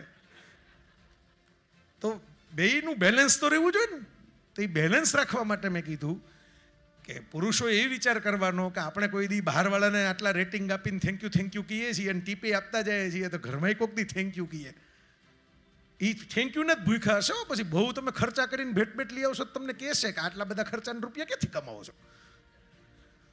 એટલે અને બહેનોને કહેવાનું કે તમારે એ યાદ રાખવાનું કે તમે સતત કંઈક કરો, માથાકૂટ કરો, આ કરો તે કરો, તો ધ્યાન રાખવાનું કે આપણે જે જલસો કરીએ છીએ, આપણે જે કમ્ફર્ટ ભોગવીએ છીએ, એની પાછળ કોઈક વ્યક્તિ બહાર જઈને એને ન ગમતા 2 માણસ સાથે બેસીને એને ન ગમતી પરિસ્થિતિમાં પરસેવો વળતો હોય તો પણ, તકલીફ પડતી હોય તો પણ, મારા ફેમિલી માટે મારે થોડુંક કમાવાનું છે, મારે ઘરે આટલું પૂરું કરવાનું છે, મારે આટલું તો ટાર્ગેટ પૂરો કરવાનો છે, એમ માનીને એ દોડે છે.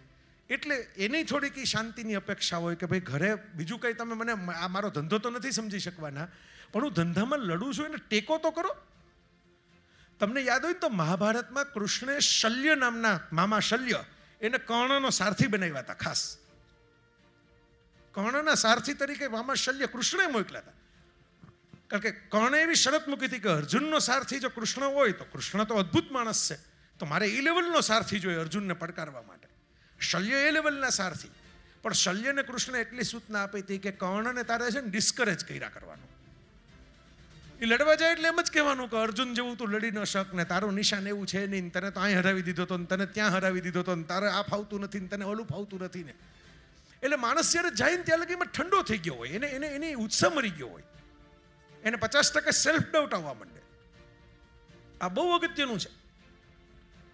અને એટલે સેલ્ફ ડાઉટ, આ હમણાં હું રોજર ફેડરરનું લેક્ચર સાંભળતો હતો, મેં લખ્યો છે એનો લેખ આવશે આ રવિવારે.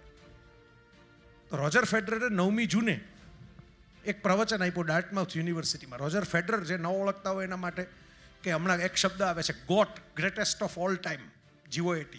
આ ટેનિસની દુનિયાનો ગોટ છે, greatest of all time. Roger Federer એટલે દંતકથા, લિજન્ડ, અલ્ટિમેટ, કે આનાથી વધારે મહાન તમે થઈ ન શકો ટેનિસમાં. હવે રિટાયર થઈ ગયો અને એ વિદ્યાર્થીઓને કહેતો હતો કે મારો સૌથી દુનિયામાં ટેનિસની દુનિયાનો સૌથી મહાન મેચ ગણાયો હોય ને તો એ મેચ છે 2008નો વિમ્બલ્ડન ફાઇનલ, જેમાં રાફેલ નદાલે મને હરાવી દીધો હતો અને 5 કલાક સુધી મેચ ચાલ્યો હતો. એવી ટક્કર કાંટાની, 5 કલાક. ટેનિસના મેચ તો 1.5-2 કલાકમાં પૂરા થઈ જાય, પણ 2 સેટ એ જીતો ને 2 સેટ હું જીતો ને પછી છેલ્લો સેટ ટાઈ બ્રેકર થયો ને પછી ટાઈ બ્રેકરમાં રાફેલ જીતો. પણ એ કે હવે મારું 6થું કન્ઝિક્યુટિવ ટાઇટલ હતું. આવો વર્લ્ડ રેકોર્ડ બનાવવાનો બીજો ચાન્સ આવો તમને મળે નહીં, કારણ કે ઉંમર વધતી જાય. કે સળંગ 6 ટાઇટલ તમે જીતી ન શકો, કોક વાર આવો ચાન્સ મળે સળંગ 6 ટાઇટલનો. અને હું એ બચાવવા માટે રમતો હતો અને હું ન જીતી શક્યો. આજે મને અફસોસ છે કે એ મેચ ન જીતો. અને કે રાફેલ તો મારો મિત્ર છે, મને રાફેલે નથી કહેતો, રાફા કહીને બોલાવું છું, પણ એ ત્યાર દિવસે મને હરાવી ગયો. પણ હું એ કે મેચ છેલ્લે 5 કલાક પછી નહોતો હાર્યો, હું હાર્યો તો એ મેચ શરૂઆતમાં. કારણ કે એની પહેલાની ટુર્નામેન્ટની અંદર રાફેલે મને સ્ટ્રેઇટ હરાવી દીધો હતો. જ્યારે એ સામે ફાઇનલમાં આવ્યો ને ત્યારે મને ઓલો મેચ યાદ આવ્યો કે આ યંગ છોકરો છે ને, આને તો મને આની પહેલાં ફ્રેન્ચ ઓપનમાં સ્ટ્રેઇટ હરાવી દીધો હતો, આ તો સૌથી મોટો મેચ છે. એટલે હું મારી સ્ટ્રેન્થ ઉપર રમવાને બદલે સામા હરીફથી ધરબાઈને સાયકોલોજીકલી શરૂ કરી મેં રમવાનું મનોમન, કે આ તો અગાઉ હરાવી ગયો છે, તેથી હરાવી ગયો તો પાછો બીજી વખતે હરાવી ગયો. આ જે સાયકોલોજી છે ને, સેલ્ફ ડાઉટ, મનમાં તમારા જ ખુદ ઉપર શંકા આવવા માંડે ને પછી સક્સેસ મળવાની બંધ થઈ જાય. તો યાદ રાખવાનું જે સૂત્ર છે ને આમાંથી એ છે કે આપણી જાત સાથે આપણે આત્મવિશ્વાસમાં રહીએ ને, એ આપણે તો રહીએ જ છીએ, પણ એની પાછળ ફેમિલી નામના સપોર્ટનું બળ હોય છે ને ત્યારે રહીએ છીએ, એમને એમ નથી રહેતા.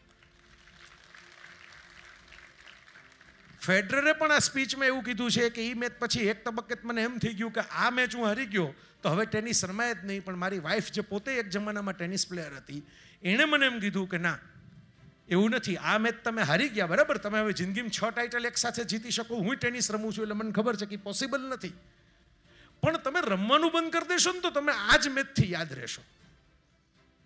તમે રમવાનું ચાલુ રાખો અને બીજાય ઘણા મેચ છે રમાવાના, તમે બધાય જીતશો તો દુનિયા તમને આ મેચ ભૂલીને યાદ કરશે. અને એવું થયું. આ સપોર્ટ સિસ્ટમ બહુ જરૂરી છે. આપણે માત્ર સક્સેસફુલ વ્યક્તિઓ જોયા કરીએ છીએ, એની આસપાસની સપોર્ટ સિસ્ટમ નથી જોતા. આ સમજજો, આ વિચારજો, આ વાત, આ વિચારવા જેવી વાત છે. આસપાસની વ્યક્તિઓ પણ સપોર્ટ સિસ્ટમ હોય છે.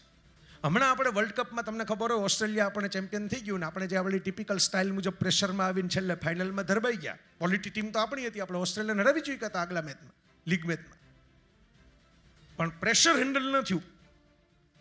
અને પ્રેશર હેન્ડલ ન થયું ને આપણે હારી ગયા. ત્યારે તમને ખબર હોય તો ઓસ્ટ્રેલિયા તો ફાઇનલમાં આવે એનો ઠેકાણા નહોતા, પણ ઓલા ગ્લેન મેક્સવેલે 175 રનની જે ઇનિંગ રમીને ત્યારથી ઓસ્ટ્રેલિયાનું ઘોડું દોડ્યું અને પછી ફાઇનલમાં ધબધબાટી બોલાવી દીધી. આ મેક્સવેલના 175 એવી બધી મોટી ઇનિંગ બધાને યાદ હોય. હવે એક કપિલ દેવે રમ્યો હતો ઝિમ્બાબ્વે સામે, એનો વિડીયો નથી પણ એ વર્લ્ડ કપની જ મેચ હતી જેમાં કપિલે એકલે હાથે સૈયદ કિરમાણી સામે ઊભો હતો ને કર્યા 175. આપણને મેક્સવેલ યાદ રહે છે, આપણને કપિલ દેવ યાદ રહે છે, પણ આપણે ભૂલી જઈએ છીએ કે સામા છેડે કમિન્સ ન ઊભો હોત ને, સામા છેડે કિરમાણી ન ઊભો હોત ને તો એ લોકો 175 કરત ક્યાંથી, સામે વિકેટ પડી ગઈ હોત તો. આ સામા છેડે ઊભા રહેનારા ભલે રન ન કરી શકે, પણ તમે રન કરી શકો ને એના માટે ટેકા આપતા હોય છે, એમના માટે રિસ્પેક્ટ રાખજો. આ સફળતાનું સૂત્ર છે. આ ભૂલીને જો સફળ થશો ને તો એકલા રહેશો જીવનમાં. તમારા મિત્રો, તમારું ફેમિલી, તમારા મા બાપ, કોઈકની દુઆ હશે, કોઈકના આશીર્વાદ હશે, કોઈકનો પ્રેમ હશે, મહેન્દ્રસિંહ ધોનીએ એકવાર કીધું હતું કે મારા 2 કૂતરાઓ છે ને એ મારા સૌથી પ્રિય પાત્રો છે જીવનના. શું કામ કે હું મેચ હારું કે જીતું એને મતલબ નથી. એ કૂતરાઓ મને એટલા જ પ્યારથી વળગવાના છે હું ઘરે જાઉં ત્યારે. એને એ ખબર નથી કે કેપ્ટન તરીકે હારીને આવ્યો, કેપ્ટન તરીકે જીતીને આવ્યો. તો આવી સપોર્ટ સિસ્ટમ જે આપણી છે, વાઇફ પણ હોઈ શકે, પત્ની હોઈ શકે, કોઈ લેડી આગળ વધતા હોય પોતાના જીવનની કરિયરમાં તો એના પતિ હોઈ શકે, બરાબર, દીકરા દીકરી ભાઈ બહેન કોઈ પણ હોઈ શકે. પણ મેં કીધું ને કે કમિન્સને કિરમાણી ભલે હીરો તરીકે મેન ઓફ ધ મેચ ન થતા હોય, પણ એ સામો છેડો સાચવતા ન હોત તો તમે ફટકાબાજી કરી ન શક્યા. આ પણ સક્સેસનો મંત્ર છે, સક્સેસનો આગળનો મંત્ર. આ સક્સેસનો તમે મંત્રને એક લાઈનમાં ડિફાઇન કરો તો શું? જીવનની અંદર માત્ર આપણે જ સ્કોર કરીએ એનું ધ્યાન નહીં રાખવાનું, પણ આપણને સ્કોર કરવા દે એવા જે સપોર્ટર લોકો છે ને એનું પણ ધ્યાન રાખતા શીખવું, એ પણ સક્સેસનો મંત્ર છે. તમે ઘરે જાઓ તો એક લીટી લઈને જાઓ ને એટલે મેં તમને આ તો સમજાવી દીધું, પણ એની એક વ્યાખ્યા કરી દીધી. હજી એક મંત્ર છે. મંત્રો તો છે આપણી પાસે, તમે ચિંતા કરો માં, આપણે સપ્તાહ બેસાડી શકીએ એટલા મંત્રો છે, પણ ચિંતા કરતા નહીં. મને ખબર છે આ તો મેહુલભાઈએ ચેલેન્જ લીધી હતી. મને કીધું કે મેં વર્કિંગ ડેમાં, મેં એની તારીખ આ હતી તો મેં કીધું તમને ફાવશે શનિ રવિમાં વધારે ક્રાઉડ આવે, બીજે દિવસે રજા હોય, તો મને કહે કે ના અમારે આ દિવસે કરશું ને તમે આવશો તો તમે જોઈ શકશો હોલ અમારો ભરાયેલો હશે. એટલે મને ખબર છે કે હવે સ્કૂલો ખુલી ગઈ છે, વેકેશન પૂરા થઈ ગયા છે, બરાબર. તો બધાને એ ચિંતા હોય કે ઘર ભેગા થવાનું છે એટલે ચિંતા કરતા નહીં. હું બોલું છું હળવાશથી કે એટલા સૂત્રો છે, પણ બધું એકારે તમને કંઈ 6 મહિનાનું ભોજન એકારે નહીં કરાવી દઉં. આજના દિવસનું ભોજન છે એટલું જ કરાવીશ. આપણે જેટલું આપણી મારી તમારી બેયની પ્રેમથી સાંભળવાની કેપેસિટી, બોલવાની કેપેસિટી હોય એટલું જ કરશું આપણે. હવેની જે વાત છે એ બહુ ઇમ્પોર્ટન્ટ છે. લોકો એવું માને છે કે ગમે તેમ કરીને ધંધાની અંદર આગળ વધવું હોય એટલે તૂટી જ પડવાનું હોય, તૂટી જ પડવાનું હોય. મારું સૂત્ર એ છે કે સાહસિક બનો પણ જુગારી ન બનો. સાહસ કરવું ને જુગાર રમવો બે વચ્ચે ફરક છે. યુકેની અંદર એક બહુ મોટો શો થાય આપણા કેબીસી જેવો, અને એમાં બિઝનેસ માટે જેને પૈસા જોતા હોય, ફંડ, આપણે એનું એક વર્ઝન આવ્યું જ છે શાર્ક ટેન્ક, તમને બધાને ખબર હશે, કે જેને પૈસા જોતા હોય બિઝનેસ કરવા માટે એને ફંડ આપવામાં આવે. તો એવા ફંડ આપવાના શોની અંદર શોન નામના એક વ્યક્તિએ એણે ભાગ લીધો અને આપણા ભારતીય ચલણમાં 10 કરોડ રૂપિયા જીતો. હવે એને ઇનામ જે ચેક જેના હાથે આપવાનો હતો એ વર્જિન એટલાન્ટિક એમ્પાયરના માલિક રિચાર્ડ બ્રેન્સન, દુનિયાના મોટા કરોડપતિઓમાં જેની ગણતરી થાય. હમણાં આકાશમાં સ્પેસનું ક્રાફ્ટ બનાવીને ઉડી આવ્યા હતા જેફ બેઝોસની હરીફાઈમાં. રિચાર્ડ બ્રેન્સન બહુ આમ ભારતે આવી ગયા છે, હાથી ઉપર સવારી કરીને બેઠા હતા, લિફ્ટમેન આરે વાતો કરે ભારતમાં આવીને. એ કે બોસને સીઈઓને જ બધા પૂછતા હોય રોજ કે તમારા ધંધાનું રહસ્ય શું છે, તો સીઈઓ તો ખાલી થઈ ગયા હોય બોલી બોલીને. પણ આ લિફ્ટ ચલાવતો હોય ને એની પાસે કંઈક આઈડિયા હોય, પણ એને કોઈ પૂછ્યું જ ન હોય કે તમારે શું ધંધામાં લાગે છે. એટલે ભારત આવીને કે મેં કે તમે શું કર્યું, કોની સાથે વાતો કરી, કેમ તાતા સાથે કરી, બિરલા સાથે કરી, તો કે લિફ્ટવાળા હારે કરી. તમને શું લાગે છે માર્કેટમાં શું હાલે એમ છે? એવો રિચર્ડ બ્રાન્સન, એવો હોશિયાર કલાકાર, એણે પોતાની એરલાઇન જ એમ શરૂ કરી હતી. ફ્લાઇટ કેન્સલ થઈ ગઈ હતી, ફ્લાઇટ કેન્સલ થઈ ગઈ, અને ફ્લાઇટ કેન્સલ થઈ ગઈ એટલે બધા પેસેન્જરો શું કરે, ધડાધડી બોલાવે કાઉન્ટર ઉપર જઈને. હવે કાઉન્ટર ઉપર જે બેઠા હોય એના હાથમાં તો હોય નહીં નવું પ્લાન બનાવવાનું, તો એ નોકરી જ ન કરતા હોય ને ત્યાં. એના હાથમાં હોય કે તમારા માટે નવું પ્લાન આખું ગોઠવી દે. એટલે પણ બધા મુસાફરો આકડા થાય. એને કંઈક આઇલેન્ડમાં જવાનું હતું એટલે બધાય ધમાધમી કરતા હતા ને ત્યારે ફ્લાઇટ તો એની કેન્સલ થઈ હતી ને બાકીનાની કેન્સલ થઈ હતી. આ બ્રેન્સને પેલા ઓલી બિચારી જે છોકરી ઊભી હતી કાઉન્ટર ઉપર, એને તો પરસેવો વળી ગયો, કારણ કે બધાય રાડારાડ કરતા હોય, બધાય ધમાધમ કરતા હોય, હવે શું, નેક્સ્ટ શું, આમ કેમ ને આમ કેમ ને, પૈસા પાછા આપો ને, અમારે આ મોડું થાય છે ને આ મોડું થાય છે. રિચર્ડ બ્રાન્સને એને બાજુમાં લઈ જઈને કીધું કે હું કાંઈ ખીજાવા નથી આવ્યો, હું પૈસા પાછા માગવા નથી આવ્યો. આ એરપોર્ટ ઉપરથી મારે ચાર્ટર પ્લેન કરવું હોય તો કેટલાનું થાય અહીં જવા માટે? એટલે પેલી છોકરીએ કંઈક ગણતરી કરીને એમ કીધું કે આટલા $, તમને ચાર્ટર પ્લેનના પડે. એટલે કે જો તમે તમારી એરલાઇનવાળાને કહો કે મુશ્કેલી તો એણે ઊભી કરી છે ફ્લાઇટ કેન્સલ કરીને, એટલે થોડુંક આમાંથી મને ડિસ્કાઉન્ટ આપે અને બાકીના પૈસા હું ભરી દઈશ અત્યારે જ. પછી રિચર્ડ બ્રાન્સને ત્યાં જઈને આમ હોય ને દરેક જગ્યાએ અમુક આગેવાનો હોય, એટલે આમ 15 જણા ઊભો હોય ને મેં એમને જ આગેવાની લીધા, હાલો હાલો હાલો બધા મારી પાછળ પાછળ આવો, ના શું પાડે. એટલે રિચર્ડભાઈ ઉભા રહીને એમ કીધું કે ભાઈ કોને આવવાનું છે, આ માથાકૂટ પછી કરજો, આવવાનું જ કોને ફ્લાઇટમાં, આ જ જગ્યાએ ફ્લાઇટ ઉપડતી હોય તો આવવાનું જ કોને. એટલે બધાએ કીધું કે અમારે આવવું છે, એટલે કે તમારા પૈસા તો પાછા આવવાના જ છે, ટિકિટના ઓરિજિનલ થોડાક વધારે ખર્ચવા પડશે જવું હોય તો, પણ ટાઈમ નહીં બગડે, કારણ કે હું ફ્લાઇટ લઈને જાઉં છું ને તમને બધાને બેસાડી દઉં. બરાબર. એટલે દોઢા પૈસા ચૂકવીને બાકીના લોકો જોડાઈ ગયા કે હા ભાઈ બેઠા બેઠા કાં ઘર ભેગા થઈ જવું કે હોટલમાં રોકાવું, એના કરતાં આપણે જ્યાં પહોંચવાનું છે ત્યાં પહોંચતા તો થાય. એરલાઇનવાળા બાકીના પૈસા રિકવર આપવાના જ છે રિફંડમાં. પેલી બાજુથી ડિસ્કાઉન્ટ લીધું ચાર્ટર ફ્લાઇટમાં, આ બાજુથી પેસેન્જર ભેગા કર્યા. રિચર્ડ બ્રેન્સને કીધું કે મને ખોટ તો ગઈ જ, આટલું કરતાંય ચાર્ટર પ્લેનમાં મારા ખિસ્સાના પૈસા તો દેવા જ પડ્યા મારે, પણ મારે ધંધામાં અગત્યનું કામ હતું, હું અહીંયા કમાવા જતો હતો, બાકી બધા બોલે ફરવા જતા હોય. એટલે મારો ટાઈમે કામ પતી ગયું અને જે પૈસા હું એમને મેં ખર્ચવાનો હતો એમાં મેં કેટલો બધો વચ્ચે વધારાનો આવક કરી લીધી બાકીનાને બેસાડીને અને ડિસ્કાઉન્ટ માગીને. અને તે દિવસે એ કે મને આઈડિયા આવ્યો કે આપણી પોતાની એરલાઇન શરૂ કરવામાં કંઈ વાંધો નથી અને હજી ચાલે છે. તમારે યુકે જવું હોય ને તો બેસ્ટ એરલાઇન અત્યારે વર્જિન ગણાય. પૂછો આ બધા જાતા હોય. બ્રિટિશ એરવેઝ જૂની, પણ બ્રિટિશ એરવેઝ હવે કોઈ ભરોસો નથી કરતું, ગમે ત્યારે ફ્લાઇટ જૂની થઈ ગઈ છે. જેમ એરલાઇન જૂની થઈ ગઈ એમ ફ્લાઇટ જૂની છે. બરાબર. તો આ રિચર્ડ બ્રાન્સન પહેલો ચેક દેવા માટે ઊભો હતો. સમજો આખી વાત.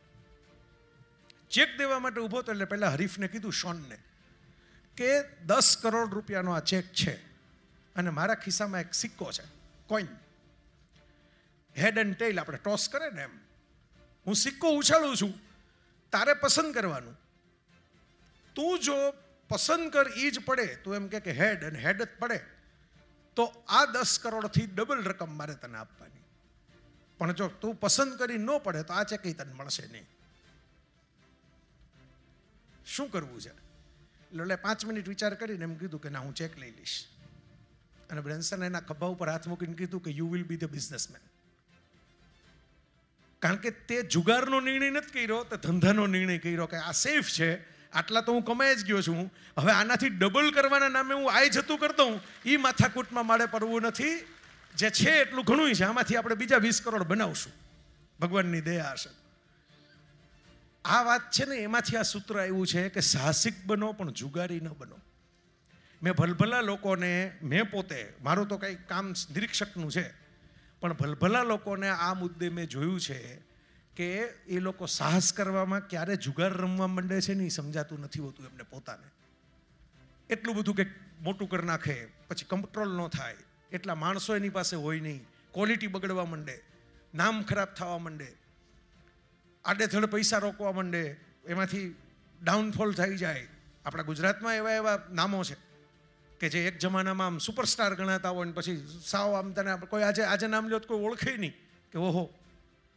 તમને ખબર હશે, વિન્ડ એનર્જીની એક કંપની હતી સુઝલોન નામની, એનો જમાનો હતો અને હું ઓળખું ખરા એમના બધા. એવું નહોતું કે એમને કંઈ ખરાબ કામ કર્યું હતું, ખોટું કામ કર્યું હતું, પણ કૂદકો બહુ મોટો મારવા ગયા, એમાં આખી વાત છે એ વિખાઈ ગઈ. એટલે સાહસિક બનવું ને જુગારી બનવું એ બે વચ્ચે ફરક છે. બરાબર. તમારે આ ચિરાગ પાસવાન પાસેથી શીખવાનું છે. બરાબર. એને યાદ હોય તો એના કાકાએ આખી, બાપુજી ગુજરી ગયા, રામવિલાસ પાસવાન આખી પાર્ટી લઈ લીધી હતી. એટલે ચિરાગ પાસવાન એમ કીધું કે આપણે બીજું કાંઈ નહીં, આપણી પોતાની 5 જ સીટનું કામ છે આપણી પાસે. 5 સીટમાં મિનિસ્ટર થઈ ગયા ભાઈ અત્યારે, બાકી ફિલ્મોમાં એક્ટિંગ કરતા હતા એક જમાનામાં. એટલે શીખવાનું એ છે કે આપણે 500 સીટની જરૂર નથી, મોકા ઉપર 5 સીટની જ જરૂર હોય છે. 5 સીટ હશે, 300 સીટ વાળા આપણને ભેગા રાખીને મિનિસ્ટર બનાવશે. આપણી કેપેસિટી નથી ને. હું કઈ માન્યો કે ચિરાગ પાસવાનના એંગલથી જુઓ તો એની થોડી કેપેસિટી છે કે બધા રાજ્યોમાં ઉમેદવાર ઉભો રાખીને ચૂંટણી લડે, તો જે છે એ જતું રહે. એણે એટલું જ ફોકસ કર્યું, 5 લઈ આવો ને 5ની જરૂર પડે તેથી આપણે રાજા. તો આ આપણે શીખવાનું છે કે આપણા સપના સરસ જોવા જોઈએ, મોટા હોવા જોઈએ. સપના ન જુઓ તો ધંધો થાય જ નહીં, પણ એવા સપના જોઈ શકો કે જે સવારે ઉઠીને તમે સાકાર કરી શકો. પછી સપના જોવામાં તમે ઊંઘમાં જ રહ્યો અને બીજા કોઈક ઉઠીને દોડતા થઈ જાય, એવા સપના ધંધામાં ક્યાંય ચાલે નહીં. હું તમને દરેકમાં એક ઉદાહરણ સૂત્ર સાથે આપતો જાઉં છું, પણ સૂત્રો પકડવા જો ધ્યાન રાખજો. સક્સેસ મેળવવા માટે.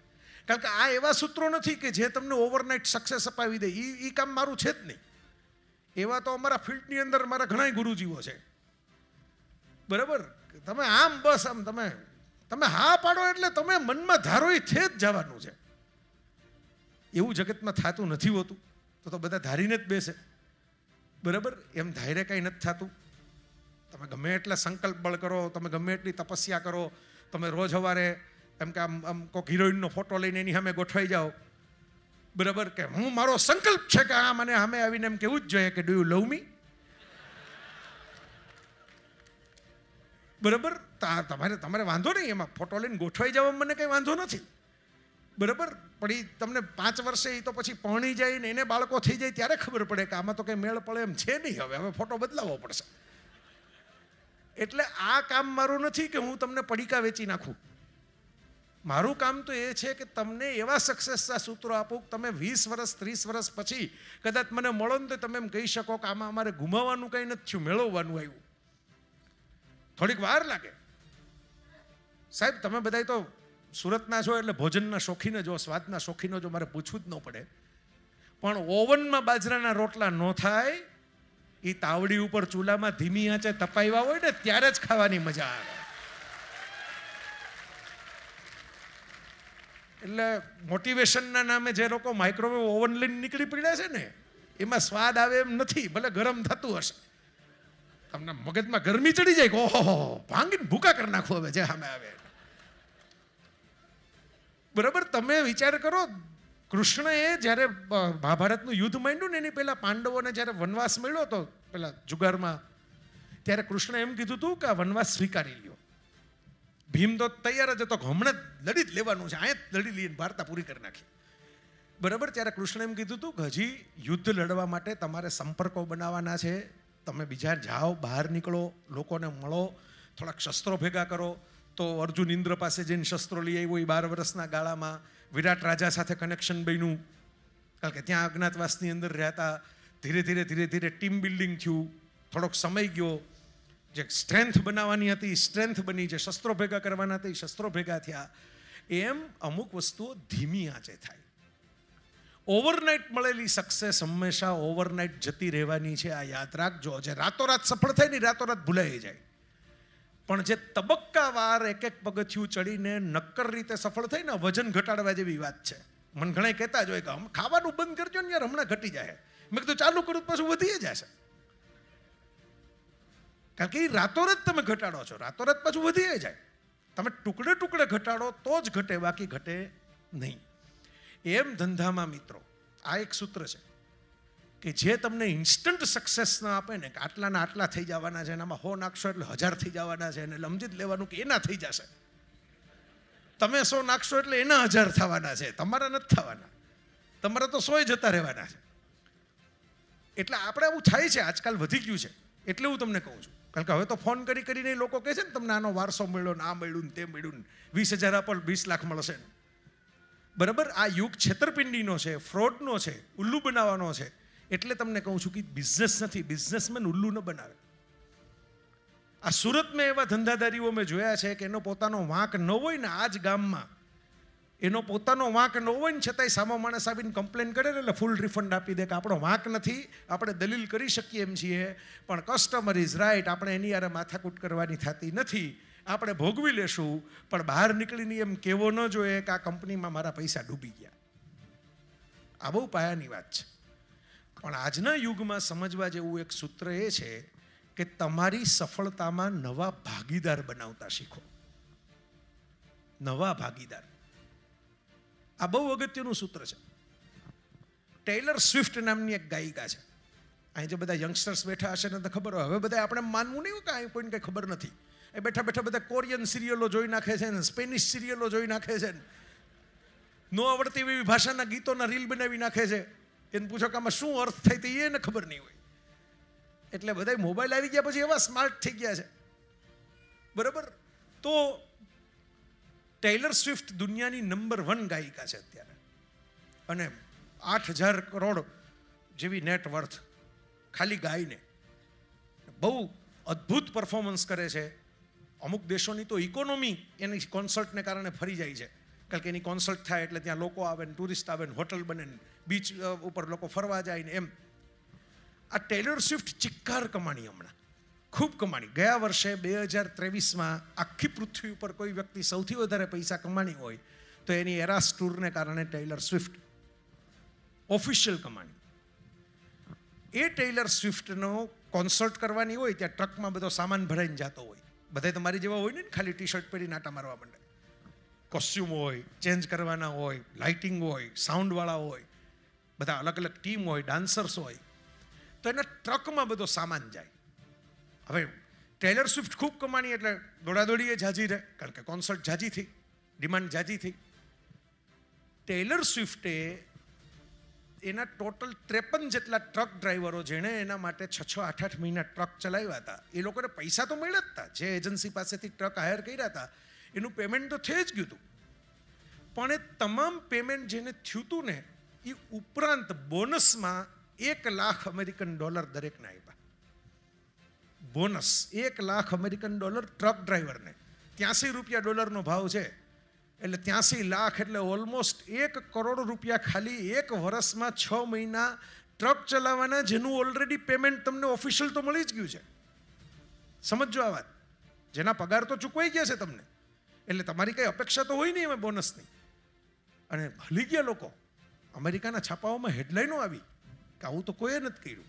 અને ટેલર સ્વિફ્ટને પૂછવામાં આવ્યું કે આ કઈ રીતે કર્યું તમે?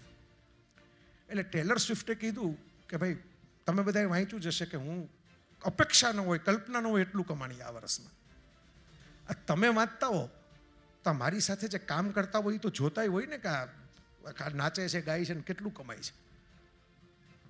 હવે એ કે એને કામ કરવાના પૈસા મળે એ બરાબર છે, પણ મારી પાસે 8,000 કરોડ હોય અને એની પાસે 1 કરોડ ન હોય ને, એવડા મોટા ગેપ સાથે જે માણસ કામ કરતો હોય ને ક્યારેક આપણે મનમાં તિરસ્કારે કરતો હોય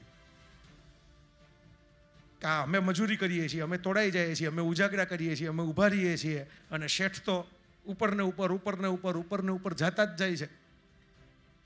એટલે એ કે મારે એક ઉદાહરણ બેસાડવું હતું કે આટલા બધા રૂપિયા કે હું લઈને જવાની નથી, ના વાપરો તો ખૂટે એટલા રૂપિયા નથી, એટલા ગમે એટલા વાપરો ખૂટે નહીં. તો આ એક જેસ્ચર હતું કે તમે તમારા ફેમિલીથી દૂર રહ્યા મારી કોન્સર્ટને સારી બનાવવા માટે. તમે એવા માણસો છો, મેં મારી ટીમને તો બોનસ આપી જ દીધું હોય, મારા સ્ટાફને તો બોનસ આપી જ દીધું હોય, જે મારી ભેગા રહેતા હોય સેક્રેટરીને તો બોનસ આપી જ દીધું હોય, પણ ટ્રક ડ્રાઈવરને, ચોકીદારને, જે રોજ રૂમમાં સાફ કરવા આવે, જે વેઇટર તમારી પાસે આવે, આ બધી તમારી એક પ્રકારની ટીમ છે. કારણ કે એ પણ તમારો ડ્રાઈવર જ તમારું વસ્તુ સારી નહીં ચલાવે તમારું શું થશે? તમે ગમે એવા સ્પેશિયલ હશો. તો એ કે મેં એટલા માટે આ બોનસ આપ્યું કે એ લોકોના ઘરને એ જઈને એમ કહી શકે કે આ ટેલર કમાય છે ને તો સારું હો, ટેલર વધારે કમાવી જોઈએ, કારણ કે આપણી પાસે વધારે પૈસા આવે છે. કે હું એમને માત્ર સપોર્ટ સ્ટાફ નથી ગણતી, હું એમને ભાગીદાર ગણું છું. કે હું બિઝનેસ જે કરું છું, મારો એન્ટરટેનમેન્ટ બિઝનેસ છે, તેમાં આ પણ મારા નાના ભાગીદારો છે. નાના ભાગીદાર છે, મોટા ભાગીદાર નથી, પણ એને મનમાં એને ખુશી થવી જોઈએ બીજી વખત મારું કામ આવે તો એ કરવાની. મનમાં એમ ન થવું જોઈએ કે આ તો રૂપિયાવાળો બધે કમાયા રાખે ને દોડાદોડી આપણે કરવી પડે છે. આ આજના જમાનાનો નવો ફ્રેશ સક્સેસ મંત્ર છે. આ કોઈ પુસ્તકમાં એવી રીતે લખાયેલો નથી, પણ હું તમને આ ઘટનામાંથી કહું છું. હવેનો યુગ છે ને એમાં ફાસ્ટ બધું થતું જાય છે, લોકોને બળતરાય ફાસ્ટ જ થાય છે. શબ્દ જ બળતરા છે, બળતરામાં પોતે બળે ને બીજા નહીં બાળે, જલન વસ્તુ જેવી છે. તો આ વસ્તુ સમજવા જેવી છે કે આપણે જો સક્સેસ થવું હશે તો આપણી સાથે જોડાયેલા નાનામાં નાના માણસનું ધ્યાન રાખવું. એમ નથી કહેતો કે $1 લાખ આપી દો કાલે જઈને, એ તો ઘણીવાર આપણી પાસે જ ન હોય તો આપણે ક્યાંથી આપવા જાય. હું ધ્યાન રાખવાનું કહું છું, એને માન આપવાનું કહું છું, હું એને ટીમના મેમ્બર ગણવાનું કહું છું. એ પણ ટીમના મેમ્બર છે.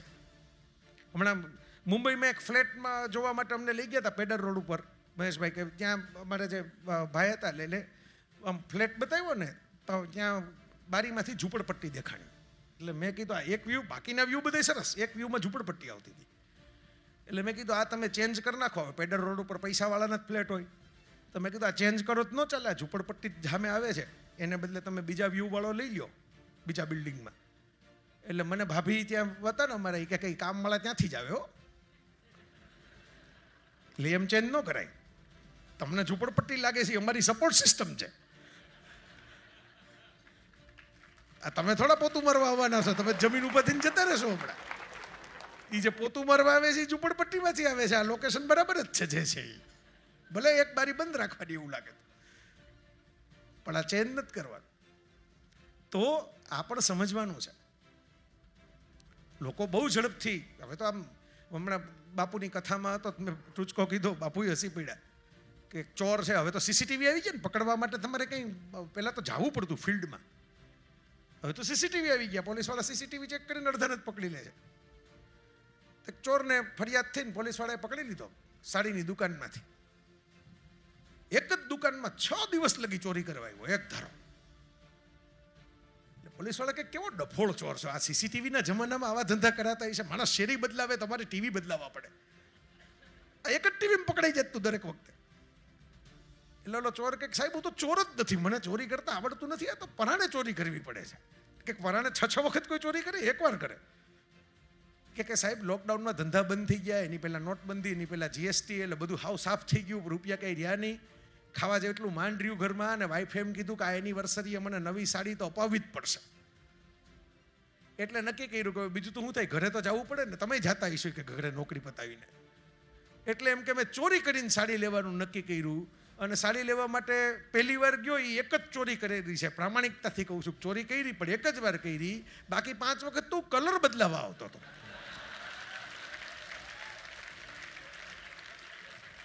શેડમાં મેળ નહોતો પડતો, એટલે પછી આવવું પડે. તમે જુઓ કે હું આગલી મૂકી ગયો છું, કે તમે સીસીટીવી હરખો જુઓ. આગલી પાછી મૂકી ગયો છું, ચોરી નથી કરી.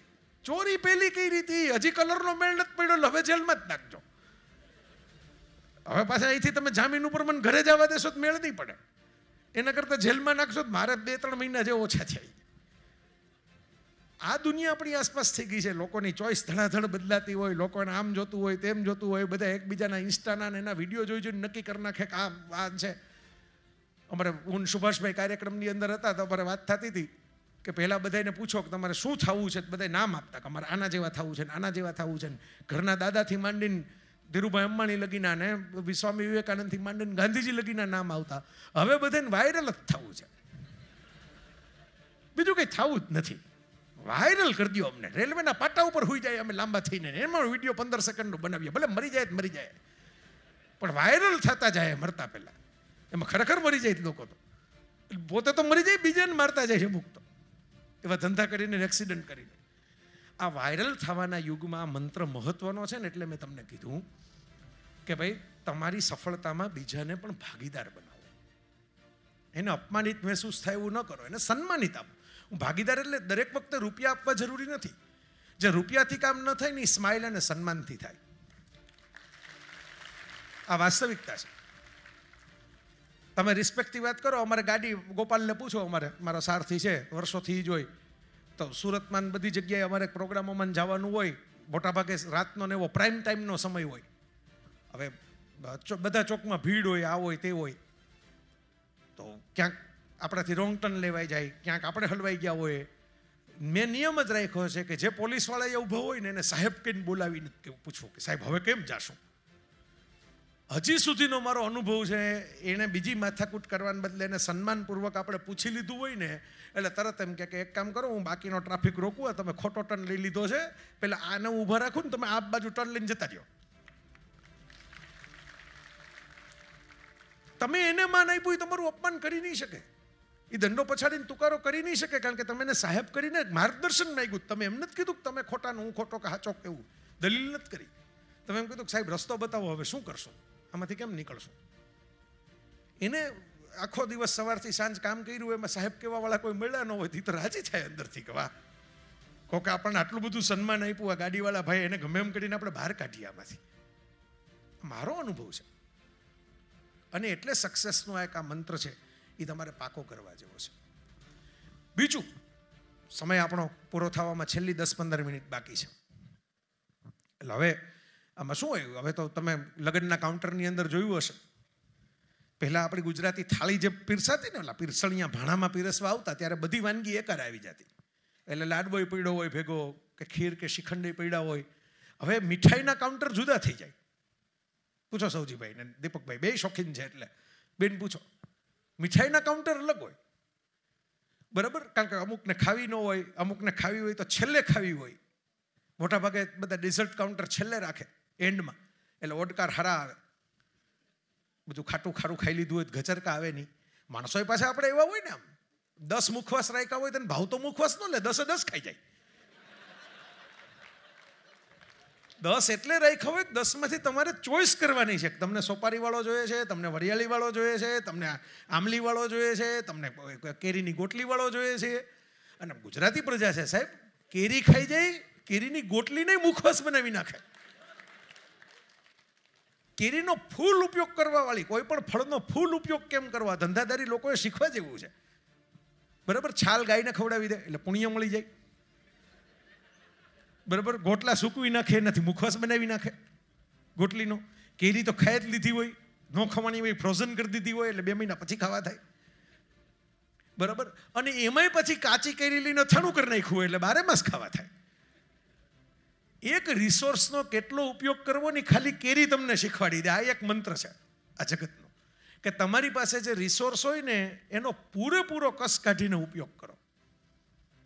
જે વસ્તુ તમારી પાસે આવી હોય એને પૂરેપૂરો કસ કાઢીને, એની ગોટલીનો ઉપયોગ થતો હોય તો એ કરી લો, કારણ કે એ પ્રોફિટ બનાવશે તમારો. તમારા ખર્ચા ઘટાડશો અને જેનો ઉપયોગ થતો હશે એનો પૂરેપૂરો નીચોવીને ઉપયોગ કરશો તો પ્રોફિટ બનશે. હું મુંબઈની અંદર એક અબજપતિ વણિક શ્રેષ્ઠીને મળવા માટે ગયો હતો. મારે તો વ્યાખ્યાનમાળા હતી, એમાં વક્તા તરીકે ગયો હતો. એ અબજપતિ કેમ છે ને મને વગર બોલે એમણે સમજાવી દીધું.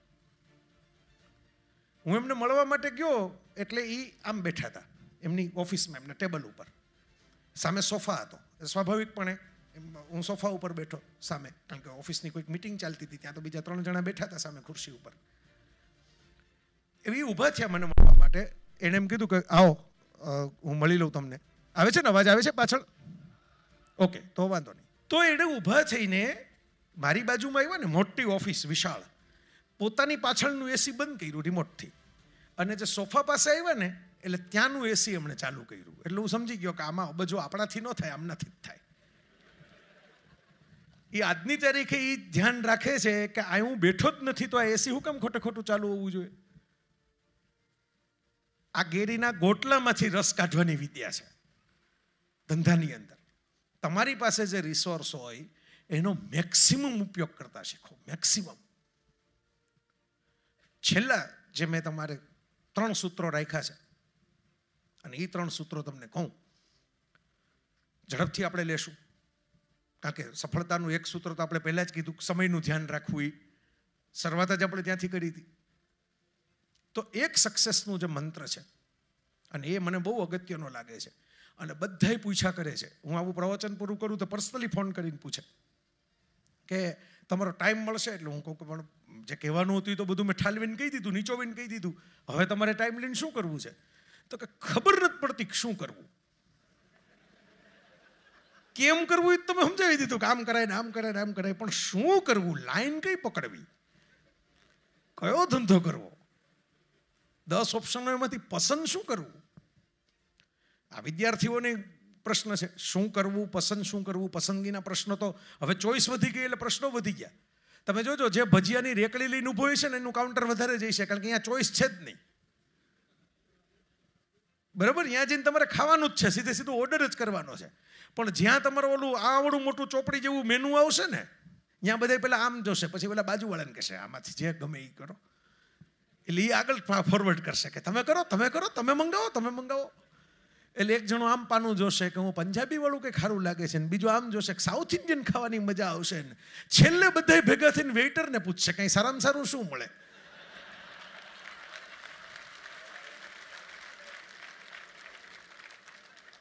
એટલે તમે એની ચોઈસનું ખાવા માટે રૂપિયા ખર્ચવા ગયા. તમે એમ કહો તો પ્રીમિયમ રેસ્ટોરન્ટમાં આટો મારી આવ્યો, પણ ખાધું તો તમે ત્યાં જે સર્વ કરતા હતા એની ચોઈસ ઉપર. બરાબર, વાં ચોઈસ જ નથી. બરાબર, ડુમસ રોડ ઉપર તમે જાઓ લશ્કરીને ભજીયા ખાવા માટે, એટલે પ્લેટ જ લેવાની તમારે સીધી. બરાબર, તો જ્યાં ચોઈસ લિમિટેડ હોય ને ત્યાં ધંધો અનલિમિટેડ થાય. જોજો, ચોઈસ બહુ અનલિમિટેડ હોય ને ત્યાં ધંધો લિમિટેડ થવા માંડે. બાકીની વસ્તુ પડી રહે એમને, કાઉન્ટર મોટું લાગે. પણ પડ્યું રહે વસ્તુઓ. એટલે મિત્રો આ સૂત્ર મેં છેલ્લે જે મેં કીધું ને વજનદાર વસ્તુ રાખી છે, મીઠી વસ્તુ રાખી છે. આ સૂત્ર એક સમજવા જેવું ખાસ યાદ રાખજો કે પસંદગી કેમ કરવી. Follow your curiosity and make energy chart. તમે મંજિલ પસંદ, હું ઘણીવાર વિદ્યાર્થીઓની સાથે થાય ને ત્યારે વાત કરવા, એક વિજેતાની વિચારગાથા અમે કર્યું હતું, એમાં હું બોલ્યો હતો કે તમે સફળતા પસંદ નહીં કરી શકો, તમે સંઘર્ષ પસંદ કરી શકશો. સંઘર્ષ તમારો મનગમતો હશે ને તો સફળતા એની મેળે મેળે દોડતી તમારી પાછળ આવશે. પણ સફળતા પસંદ કરવા જાશો, ન આવડતું કામ કરવા જાશો, મને કોક કે ભાઈ તમે માઇક લઈને કામ બહુ સારી રીતે કરો છો, ઓડિયન્સ ઘણું બધું મોટું હોય તમારી પાસે અને ઘણું બધું અનુભવ છે, તો આ નવરાત્રિમાં ગરબા ગાવા આવી જાજો, તમને મળે એનાથી 10 ગણા પૈસા આપશો. અને સિંગિંગમાં પૈસા વધારે છે સ્પીકિંગ કરતાં. પણ એમાં સફળતા ભલે હોય, મારો સંઘર્ષ નથી, એમાં મેં સમય નથી આપ્યો, એમાં મારું કોઈ સાયકોલોજીકલ ઇન્વેસ્ટમેન્ટ નથી. એટલે મારા મિત્રો, જ્યારે આવી મૂંઝવણ થાય તમને કે બિઝનેસમાં, સક્સેસમાં કઈ લાઈન પસંદ કરવી, કરિયરની કઈ લાઈન પસંદ કરવી, ત્યારે આટલું જ ધ્યાન રાખવાનું, આપણને કુતૂહલ કેમાં છે, આપણને કેમાં સવાલ વધારે થાય છે, આપણને કેમાં રસ વધારે પડે છે, અને આપણે કઈ બાબતમાં ઇન્વોલ્વ હોય ત્યારે આપણી એનર્જી છે ને એ થાકતી નથી. જો મને બોલવાનું ગમે છે, મારી એનર્જી એમાં, તમને કોઈ દિવસ કોઈ વિડીયો તમે ઉપાડીને જોઈ લો, આ બધા એવા મિત્રો બેઠા છે કે જેણે મને ઘણીવાર બોલતા સાંભળ્યો હોય, જોયો હોય, સામે એવા મિત્રો બેઠા હશે, બરાબર. મારું આ ગમતું કામ છે, હું થાકેલો ન હોઉં એવું નથી કહેતો, પણ હું થાકેલો હોઉં ને તોય મને આમાં મજા આવી જાય કે હાલો સારી વાત સાંભળવાવાળા મિત્રો મળે તો આપણે આમ ઓલા જૂના જમાનામાં જેમ ઘરમાં સુવાવડીનો ખાટલો હોય ને ડબુડી દૂધ વધારે આપે ને, આપણને એમ થાય કે વધારે ટબુડી દૂધ નાખતા જાય. આ મને અંદરથી મજા આવે છે, મારી એનર્જી આમાં અપ થાય છે, ડાઉન નથી થતી. આ તમે મને શેર બજારના આંકડાઓ વચ્ચે બેહાડી દો, ડાઉન થઈ જાય, એ આપણો એરિયા નથી. એમાં પણ મને હમણાં એક ભાઈએ કીધું હતું કે તમે અધિકારી બ્રધર્સના શેર લીધા હોત ને તો કરોડપતિ થઈ ગયા હોત. બરાબર. મેં કીધું મને ખબર નથી કે એની કોઈ શેરમાં માર્કેટની અંદર અસ્તિત્વની કંપની છે. એ મને તમે કહો એટલે ખબર પડી. આપણે સિરિયલો જોઈએ, મેં કીધું અધિકારી બ્રધર્સની, બરાબર. આપણે એની ખબર છે કે ભાઈ આ સિરિયલો બનાવે છે, સબ ટીવી એનું છે. તો આ મારી એનર્જી નથી.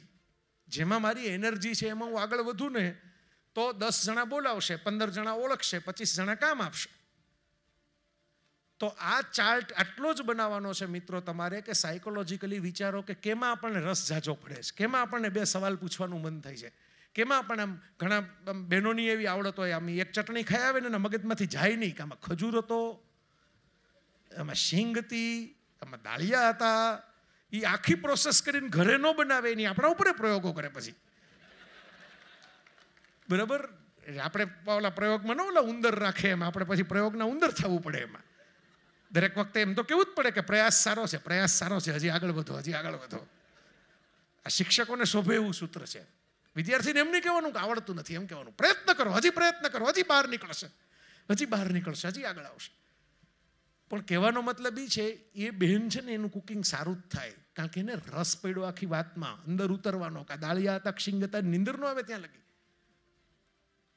આમાં રસ હોય ને એમાં એ તમે આગળ વધો જ, એમાં તમારી એનર્જી અપ હોય. એટલે મેં કીધું કે તમારા કુતૂહલને, તમારા વિસ્મયને ફોલો કરો, એનું અનુસરણ કરો, અને તમારી શક્તિ કેમાં વધારે છે એનો ચાર્ટ બનાવો, તો તમે સક્સેસફુલ થવાના જ છો. તમને સફળતા મળવાની જ છે, એમાં કોઈ ડાઉટ જ નથી, 100% મળશે. આના પછીનું સૂત્ર, તમે જ્યારે સફળતા માટે નીકળો ને ત્યારે હંમેશા 10 જણા એવું જ કહેવાના કે આ તમારાથી ન થાય. એ મૂળ એમનાથી નથી થતું એટલે આપણને કહેતા હોય છે કે આ તમારાથી ન થાય. આ કાયમનો નિયમ છે, તમે યાદ રાખજો. હું ઘણીવાર મારા પ્રવચનમાં કહી ચૂક્યો છું ને આજે ફરીવાર એકવાર કહું છું, કારણ કે આ પરમ સત્ય છે કે તમને કોઈક નકામા કહે, તમને કોઈક નબળા કહે, તમને કોઈક ફેલ્યોર કહે, તમારાથી આ ન થાય એવું કહે, ત્યારે ઝાઝી માથાકૂટ કરવાથી કંઈ ફાયદો થવાનો નથી. ઉલટાના સંબંધ હશે એ બગડી જવાના છે. આમ જોવાનો વ્યવહાર હશે એ આંખ ફેરવીને જતું રહેવું પડશે, એવું થઈ જવાનું છે. પણ તમે મનમાં ગાંઠ મારો કે આનો જવાબ આપણે બોલીને નહીં આપીએ, બતાવીને આપશું, અને એમ કરીને તમે એમાં કામ કરવાનું શરૂ કરો, ઊંડા ઉતરવાનું શરૂ કરો, શીખવાનું શરૂ કરો. શીખવા માટે કોકના પગ પકડી લેવા પડે, પગે પકડવા પડે, બરાબર. લાત ખાવી પડે તો લાતેય ખાવી પડે, બધુંય કરવું પડે. તમે કોકને ગુરુ બનાવવા જાઓ તો ગુરુ કંઈ બધા તમને માથે હાથ ફેરવીને દીદી આપે એવું નથી, બરાબર?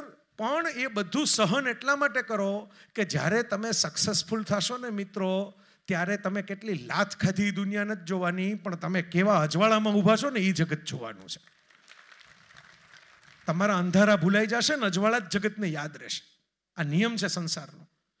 એટલે મિત્રો, આ કોઈ પણ આવા શબ્દો તમારા માટે કાઢે ત્યારે તમે મક્કમ થઈને મારે આ કરીને બતાવવું છે એમ કરીને ઊંડા ઉતરી જાઓ, તપસ્વી થઈ જાઓ, અને એમાં બહાર નીકળીને છેલ્લે તમે વિજેતા તરીકે, વિનર તરીકે બહાર આવો ને, અને પછી જેણે આવું કીધું હોય એની બાજુમાં જઈને કોઈ આર્ગ્યુમેન્ટ કર્યા વગર સ્માઇલ કરીને આમ હાથ હલાવીને નીકળી જાઓ ને, એમાં જેવી કલેજાની ટાઢક થાય ને એવા તમે બરફના ગચિયા ખાઈ જાઓ ને તોય ન થાય. થોડીક વાર લાગે, થોડીક ધીરજ રાખવી પડે. સફળતાની પાંખમાં એક પાંખમાં પેશન છે એના પંખીની, બીજી પાંખમાં પેશન્સ છે. એકમાં જોશ જોઈએ પેશન એટલે, અને એકમાં પેશન્સ એટલે ધીરજ જોઈએ. એકલું જોશે ન ચાલે ને એકલી ધીરજ ન ચાલે. તમે ગાડી લઈને હમણાં નીકળશો બહાર પૂરું થાય એટલે, બરાબર? તમે ગાડી રોડ ઉપર હલાવતા હો, તમે એમ કહો કે ફૂલ સ્પીડમાં એક્સિલેટર ઉપર પગ મૂકવાનો હોય તોય ભટકાઈ જશે. તમે એમ કહો બ્રેક ઉપરથી પગ હલાવવાનો જ ન હોય, બ્રેક ઉપર જ પગ, ડિફેન્સ જ જોઈએ ગાડી હલાવવામાં, તોય ભટકાઈ જશે. તો તમે ઊભા હશો ને પાછળથી કોઈક ભટકાડી દેશે. એને તો કલ્પના નહીં હોય કે તમે ડિફેન્સિવ છો. ગાડી ચલાવવાનું સૂત્ર શું છે કે જ્યારે ખાલી રોડ મળે ત્યારે એક્સેલેટર ઉપર પગ મૂકો, લીવર દબાવો, અને જ્યારે રોડ ખાલી ન મળે ત્યારે હળવેકથી બ્રેક દબાવો. આ સૂત્ર છે સક્સેસનું. તમારે ધીરજ થોડીક રાખવી પડે, થોડુંક જોશ રાખવું પડે, ને એનું બેલેન્સ કરતાં કરતાં જ લોકોને જવાબ દેતા શીખવું પડે. અને ગાડીમાંથી એક વધારે સૂત્ર પણ તમને મળે છે, જે મારા તો જીવનનું સૂત્ર છે, કે કોઈ પણ કાર હોય એમાં પાછળ જોવાનો અરીસો જે હોય ને, રિયર વ્યૂ મિરર, એ નાનો હોય, અને આગળ જોવાનો વિન્ડશીલ્ડ હોય ને એ મોટો હોય.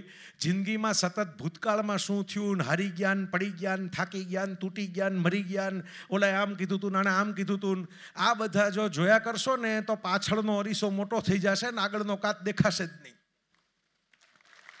પાછળનો અરીસો એટલા માટે છે કે તમે રેફરન્સ જોઈ શકો કે ભાઈ કોણ આવે છે ને કોણ નથી આવતું.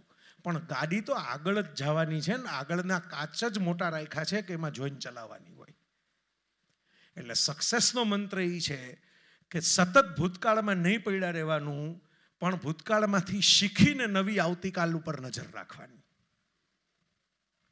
તમે કંઈક ખાઈ પીવો, હમણાં આપણે ખાવા પીવાની બહુ વાતો કરી, જમીન બધા બેઠા હશો તોય કરી.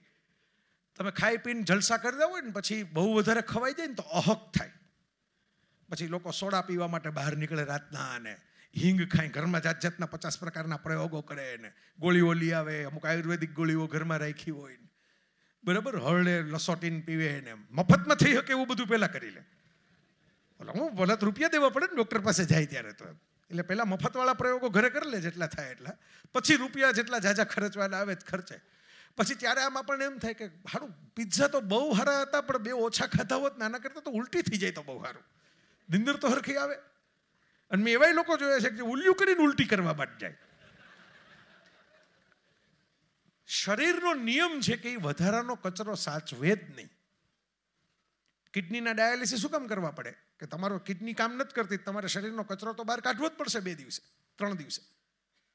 નિયમ જ છે શરીરનો. એ દબાણ આવે, એ પ્રેશર, આપણે બોલીએ ને પ્રેશર આવ્યું સવારના પોરમાં, એ પ્રેશર શેનું છે? કચરો કાઢવાનું પ્રેશર છે. શરીર કચરો કાઢ્યા વગર રહે જ નહીં, બરાબર? તમે ગમે એવા હો, તમે સુપરસ્ટાર હો, તમે મહાગુરુ હો, બરાબર, તમે પ્રાઇમ મિનિસ્ટર કે પ્રેસિડેન્ટ હો, પણ પ્રેશર તો આવે હો બધાને. કુદરતનો નિયમ છે એ, બરાબર? એમાં કોઈ એવો એક આપણે જેને કહેવાય ને, આપણે દેશી કાઠિયાવાડીમાં કહું તો માના પેટના જણેલા જે હોય એને ન આવે એવું બને હોય તો બતાવો, બરાબર? હાથ બજા જતી ઉપરથી દરેકને આવે.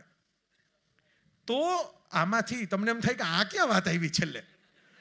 આ વાતમાંથી જે શીખવાનું છે કે ભગવાને એવી સિસ્ટમ બનાવી છે કે કોઈ પણ ટોક્સિક કચરો, કોઈ પણ ઝેરેલી વાત તમારા શરીરમાં લાંબો સમય ટકે નહીં. 2 દિવસમાં 24 કલાકમાં શરીર ફેંકી જ દે. ન ફેંકે તો તમારે એની દવા એવી આવે જેને કારણે એ ફેંકાઈ જાય, પણ એ રહે નહીં લાંબો સમય. એક કણું પડ્યું હોય ને આંખમાં, એ આંખમાં રહે નહીં. આંખ પટપટાવ્યા કરો, લાલ થઈ જાય, પાણી નીકળવા માંડે, આંખ ગમે એમ કરીને કણું કાઢ નાખે, ફાંસ પડી હોય ગુમડું થઈ જાય. શરીર જો કોઈ નેગેટિવિટી સાચવતું નથી તો આપણે મનમાં શું કામ આખી દુનિયાની નેગેટિવિટી વર્ષોના વર્ષો સાચવીને ફરીએ છીએ? વિચારજો આ ક્યારે.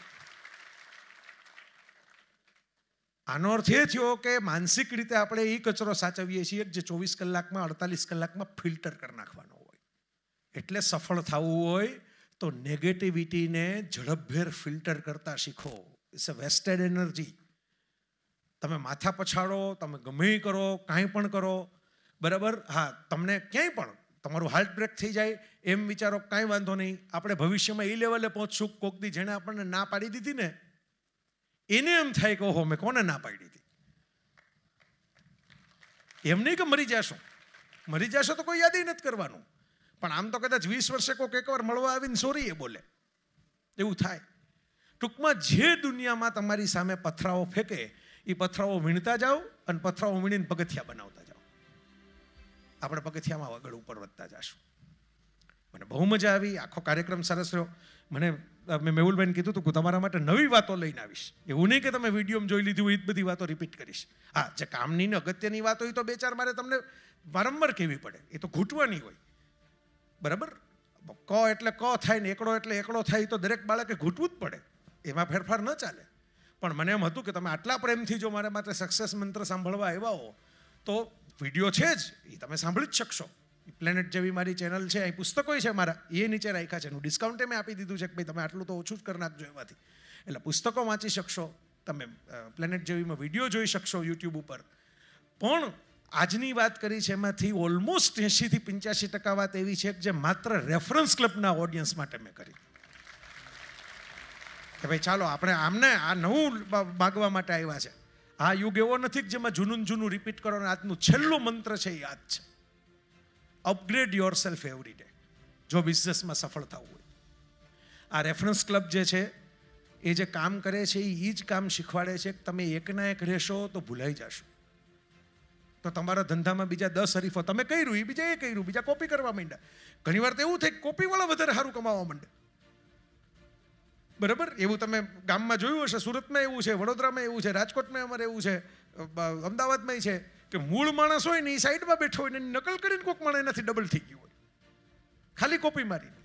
તો તમે કંઈક સારું કરશો તો એની કોપી તો થવાની જ છે, એની નકલ થવાની જ છે. મિત્રો, આ ક્લબનો જે હેતુ છે એ છે કે તમે શીખો, નવું નેટવર્ક બનાવતા શીખો, તમે નવી રીતે તમારી જાતને ડિઝાઇન કરતા, તમારા બિઝનેસને ડેવલપ કરતા શીખો.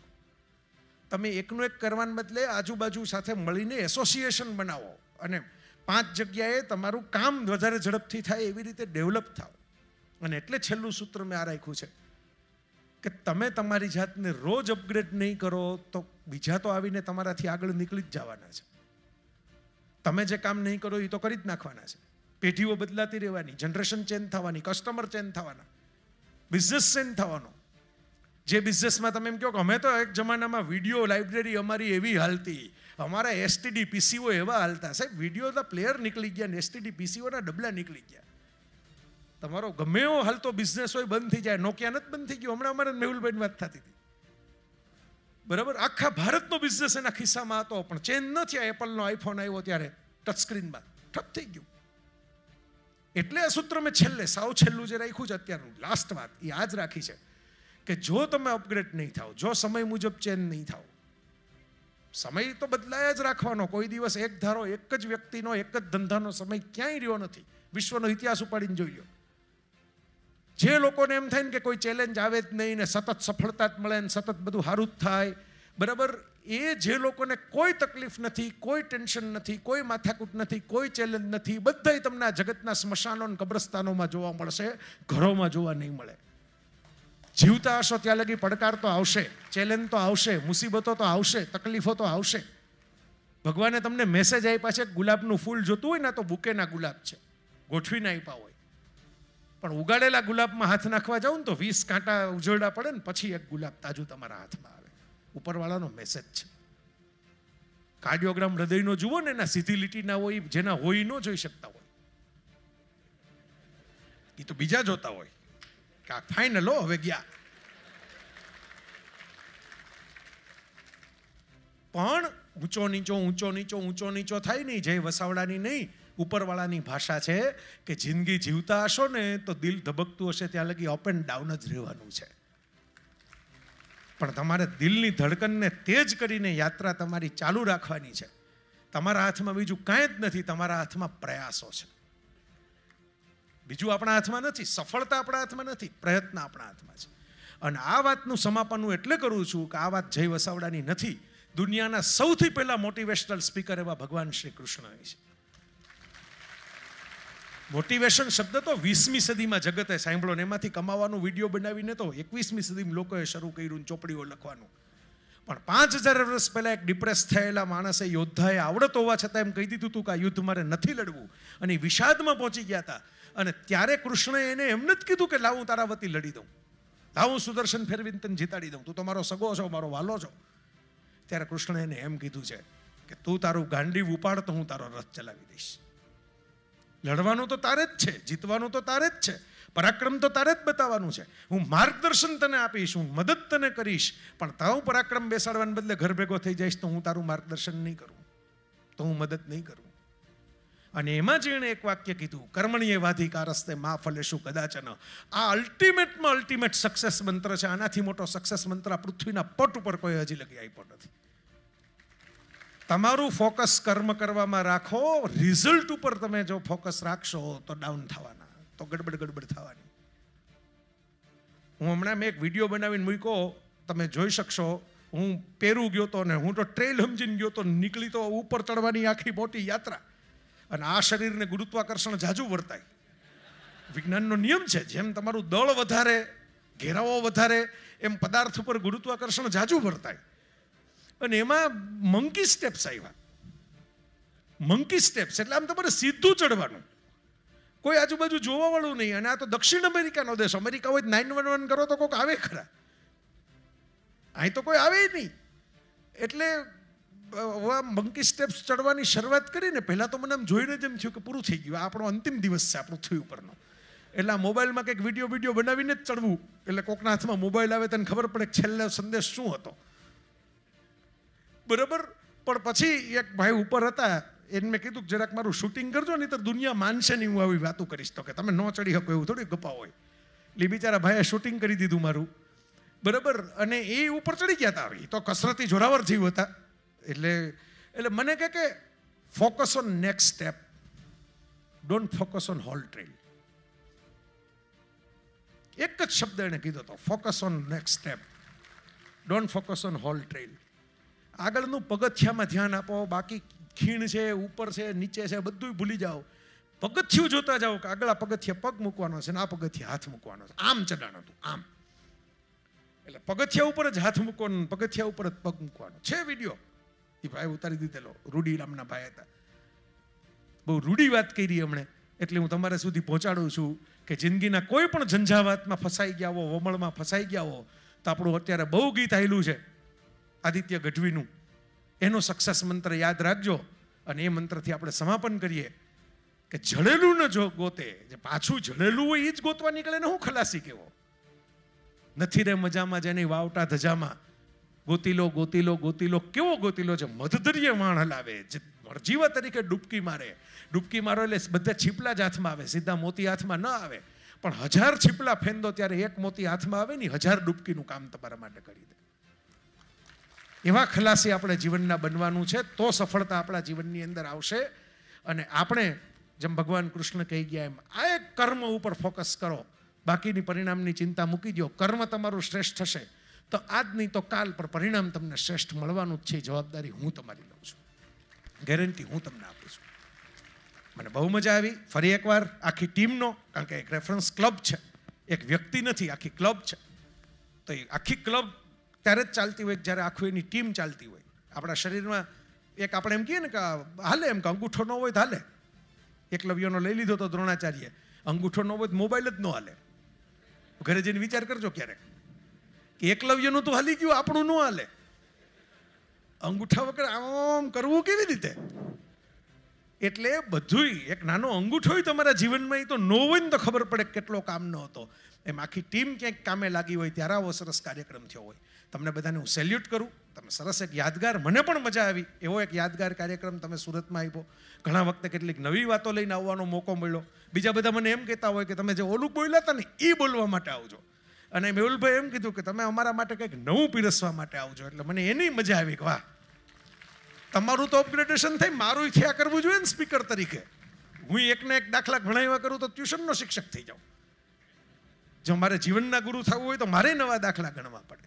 તો ફરી એકવાર બધા ઘરે જાઓ શાંતિથી, સલામતીથી, પ્રેમથી, ટ્રાફિકમાં ધક્કામુક્કી કર્યા વગર, વાંકા ચૂકા થઈને ભટકાયા વગર.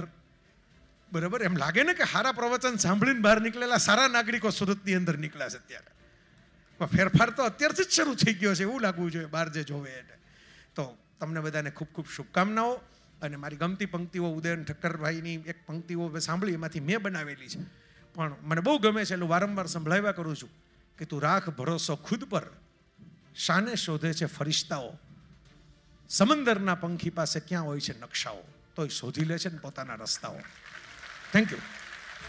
તો એમ કહેવાય કે અત્યારે જ્યારે આપણે એમના પરિચયના મોહતાજ હતા કે ભાઈ સાહિત્યકાર, પણ સાહિત્યકાર કરતા હું એમ કહે કે સત્યનો પ્રકાશ ફેલાવનાર આપણા જયભાઈ વસાવડા માટે ફરી એક વખત જોરદાર ક્લેપિંગ કરીશું. અને એમનું સ્વાગત, આપણે સન્માન કરવું હોય તો એવા આજના આપણા ગેસ્ટ એવા સૌજીભાઈ વેકરિયા અને મહેશભાઈ સવાણીને હું વિનંતી કરીશ કે પુષ્પગુચ્છ દ્વારા આપણે ફરી એક વખત જોરદાર આજે જયભાઈ વસાવડાનું આપણે સ્વાગત કરવાના છીએ.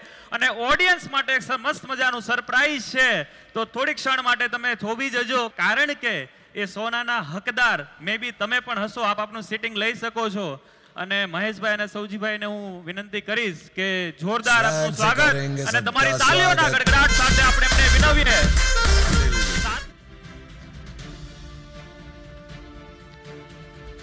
હજી પણ જયભાઈ વસાવડા આપણને એક મસ્ત મજાનું સરપ્રાઈઝ આપવાના છે. તો ઓડિયન્સ, તમે તમારું સીટિંગ વ્યવસ્થા છે અને ખોળવાય નહીં એનું ધ્યાન રાખજો. માત્ર લાસ્ટ 10 થી 15 મિનિટની અંદર આપણે આ સરસ મજાની તમારા માટેની સોનાની ગિફ્ટ છે. નોટ, આ 3 ખાલી સેમ્પલ છે, ગોડાઉન અંદર છે, બરાબર છે. અને હું અહીંયા ઉપસ્થિત આમંત્રણને માન આપીને પધારેલા મહેશભાઈ સવાણીને વિનંતી કરીશ કે 2 મિનિટથી લઈને પોતાનો સમય પણ કિંમતી સમય સૂચનો આપ સુધી પહોંચાડે. તો સરશ્રીને વિનંતી છે કે તમારા શબ્દોથી પણ અમારા આજે રેફરન્સ ક્લબને જો સંબોધવા હોય તો તમારી પણ વાત સાંભળવા માટે અમારી ઓડિયન્સ છે આતુર છે. રેફરન્સ ક્લબ આયોજિત આજના આ પ્રોગ્રામમાં આમ તો જયભાઈએ જે બોલ્યા છે એનાથી વિશેષ તો કાંઈ હોય જ ન શકે. એટલે પણ મને મારા બાપુજીએ 2-3 એવા સૂત્ર જયભાઈ મને કીધા હતા જ્યારે હું 21 વર્ષનો હતો અને ધંધામાં આવ્યો ત્યારે. જયભાઈ જે વાત હમણાં કરીને આપણને કે તમને કોઈ નેગેટિવિટી આપે બિઝનેસમાં તો તમારે એને એમાંથી પોઝિટિવિટી લેવાની. હવે મારે એને બતાવી દેવું છે, તારાથી ન થાય એમ કેમ તો આપણે એવું નક્કી કરવાનું મારે તમને બતાવી દેવું છે કે કેમ ન થાય એમ. બીજું, મારા બાપુજીએ શરૂઆતમાં એમના પોતાના ઉદાહરણ આપીને કીધું હતું કે મને તમારા મમ્મીએ, જયભાઈએ જે વસ્તુ કીધી આપણને કે ઘરે બેઠા બેઠા આપણા પરિવાર પણ આપણને સપોર્ટ કરતા હોય છે, એમને થેન્ક યુ આપણે કહેવું જોઈએ. એ કે તારી બાએ મને દેશમાંથી અહીંયા ન આવવા દીધો હોત તો તારો બાપ આજે આ ન હોત એમ. ફરે ઈ ચરે બાંધ્યો ભૂખે મરે, આ કહેવત મને મારા બાપાએ આપેલી 21મા વર્ષમાં. પછી આપણે ધંધામાં આવીએ અને 2-3 મહિના થાય એટલે આપણને એમ થાય કે આ મારાથી નહીં થાય, કાં તો આપણને 10 લોકો એમ કહેતા હોય કે આપણા તારાથી નહીં થાય, એટલે આપણું મોરલ તૂટે. પણ બાપુજીએ એવું કીધેલું કે 1001 દિવસ ધંધા ના હોય. દિવસ તમારો ગણવાનો, તમે શરૂ કરો 1001 દિવસ તમારા હોય, 1002 દિવસ સુધીમાં તમને સફળતા ન મળે તો તમારો ધંધો બદલવો, પણ તમારે 2 મહિનામાં ધંધો નહીં બદલવો. 1001 દિવસ એટલે સાહેબ 3 વર્ષ હોય પાકા. અને અત્યારે અપડેટ કરવાનું જે વાત આવે છે એમાં એક વસ્તુ જયભાઈ ઉમેરું છું કે મોબાઈલને સાયલન્ટ નહીં રાખતા. ધંધામાં આગળ જવું હોય તો ફોન ઉપાડો. આજે તો એવું છે ઉઘરાણી આવે એટલે ફોન બંધ કરી દે. કારણ કે ફોન લગભગ બંધ હોય એટલે સમજવું કે આ ભાઈને દેવું વધી ગયું છે. જવાબ નથી દેવાતા અત્યારે. એટલે ફોનને સાયલેન્ટ ન રાખવો. સાચો કે સારો જે જવાબ દેવાતો હોય ધંધામાં, તમે 2 વખત 3 વખત ફોન ન ઉપાડો ને એટલે માણસનું મોરલ, એનું આખો પરિવારનું મોરલ ડાઉન થતું હોય સામેવાળા વ્યક્તિ પાસે, કે આ ભાઈ ફોન નથી ઉપાડતા. ભલે તમારે નથી દઈ શકો એમ તો તમે એને જવાબ આપો. ધંધામાં, બિઝનેસમાં તો આમ તો દરરોજ સુખ અને દુઃખમાં આપણે એવું છે કે બીજાનું સુખ છે એ જ આપણું દુઃખ છે. બાકી આપણને કાંઈ દુઃખ છે જ નહીં. રોટલો ને ઓટલો બે મળી જ ગયું છે. છતાં પણ બીજો મોટો આગળ થઈ જાય છે એ આપણું દુઃખ છે. બીજો આગળ થઈ જાય છે, એને 50 મશીન થઈ ગયા, એને 100 મશીન થઈ ગયા, મારે 5 જ રહ્યા. 24 કલાક ભગવાને, કૃષ્ણ ભગવાને, આપણા ભગવાને બધાને આપ્યા છે. રોટલો ને ઓટલો આપ્યો છે. કોઈ ઉપર લઈને જવાનું નથી. જેટલા ગયા એ બધા ખાલી ખાલી જ ગયા છે. જેટલું અહીંયા પીરસતા જાઓ, દેતા જાઓ. સાહેબે બહુ મોટી વાત કરી કે ડ્રાઈવરને $1 લાખ આપ્યા. એમ તમે ખાલી એક સારો શબ્દ પણ લોકોને આપતા જાઓ ને તો એ બહુ મોટામાં મોટું દાન છે. Thank you.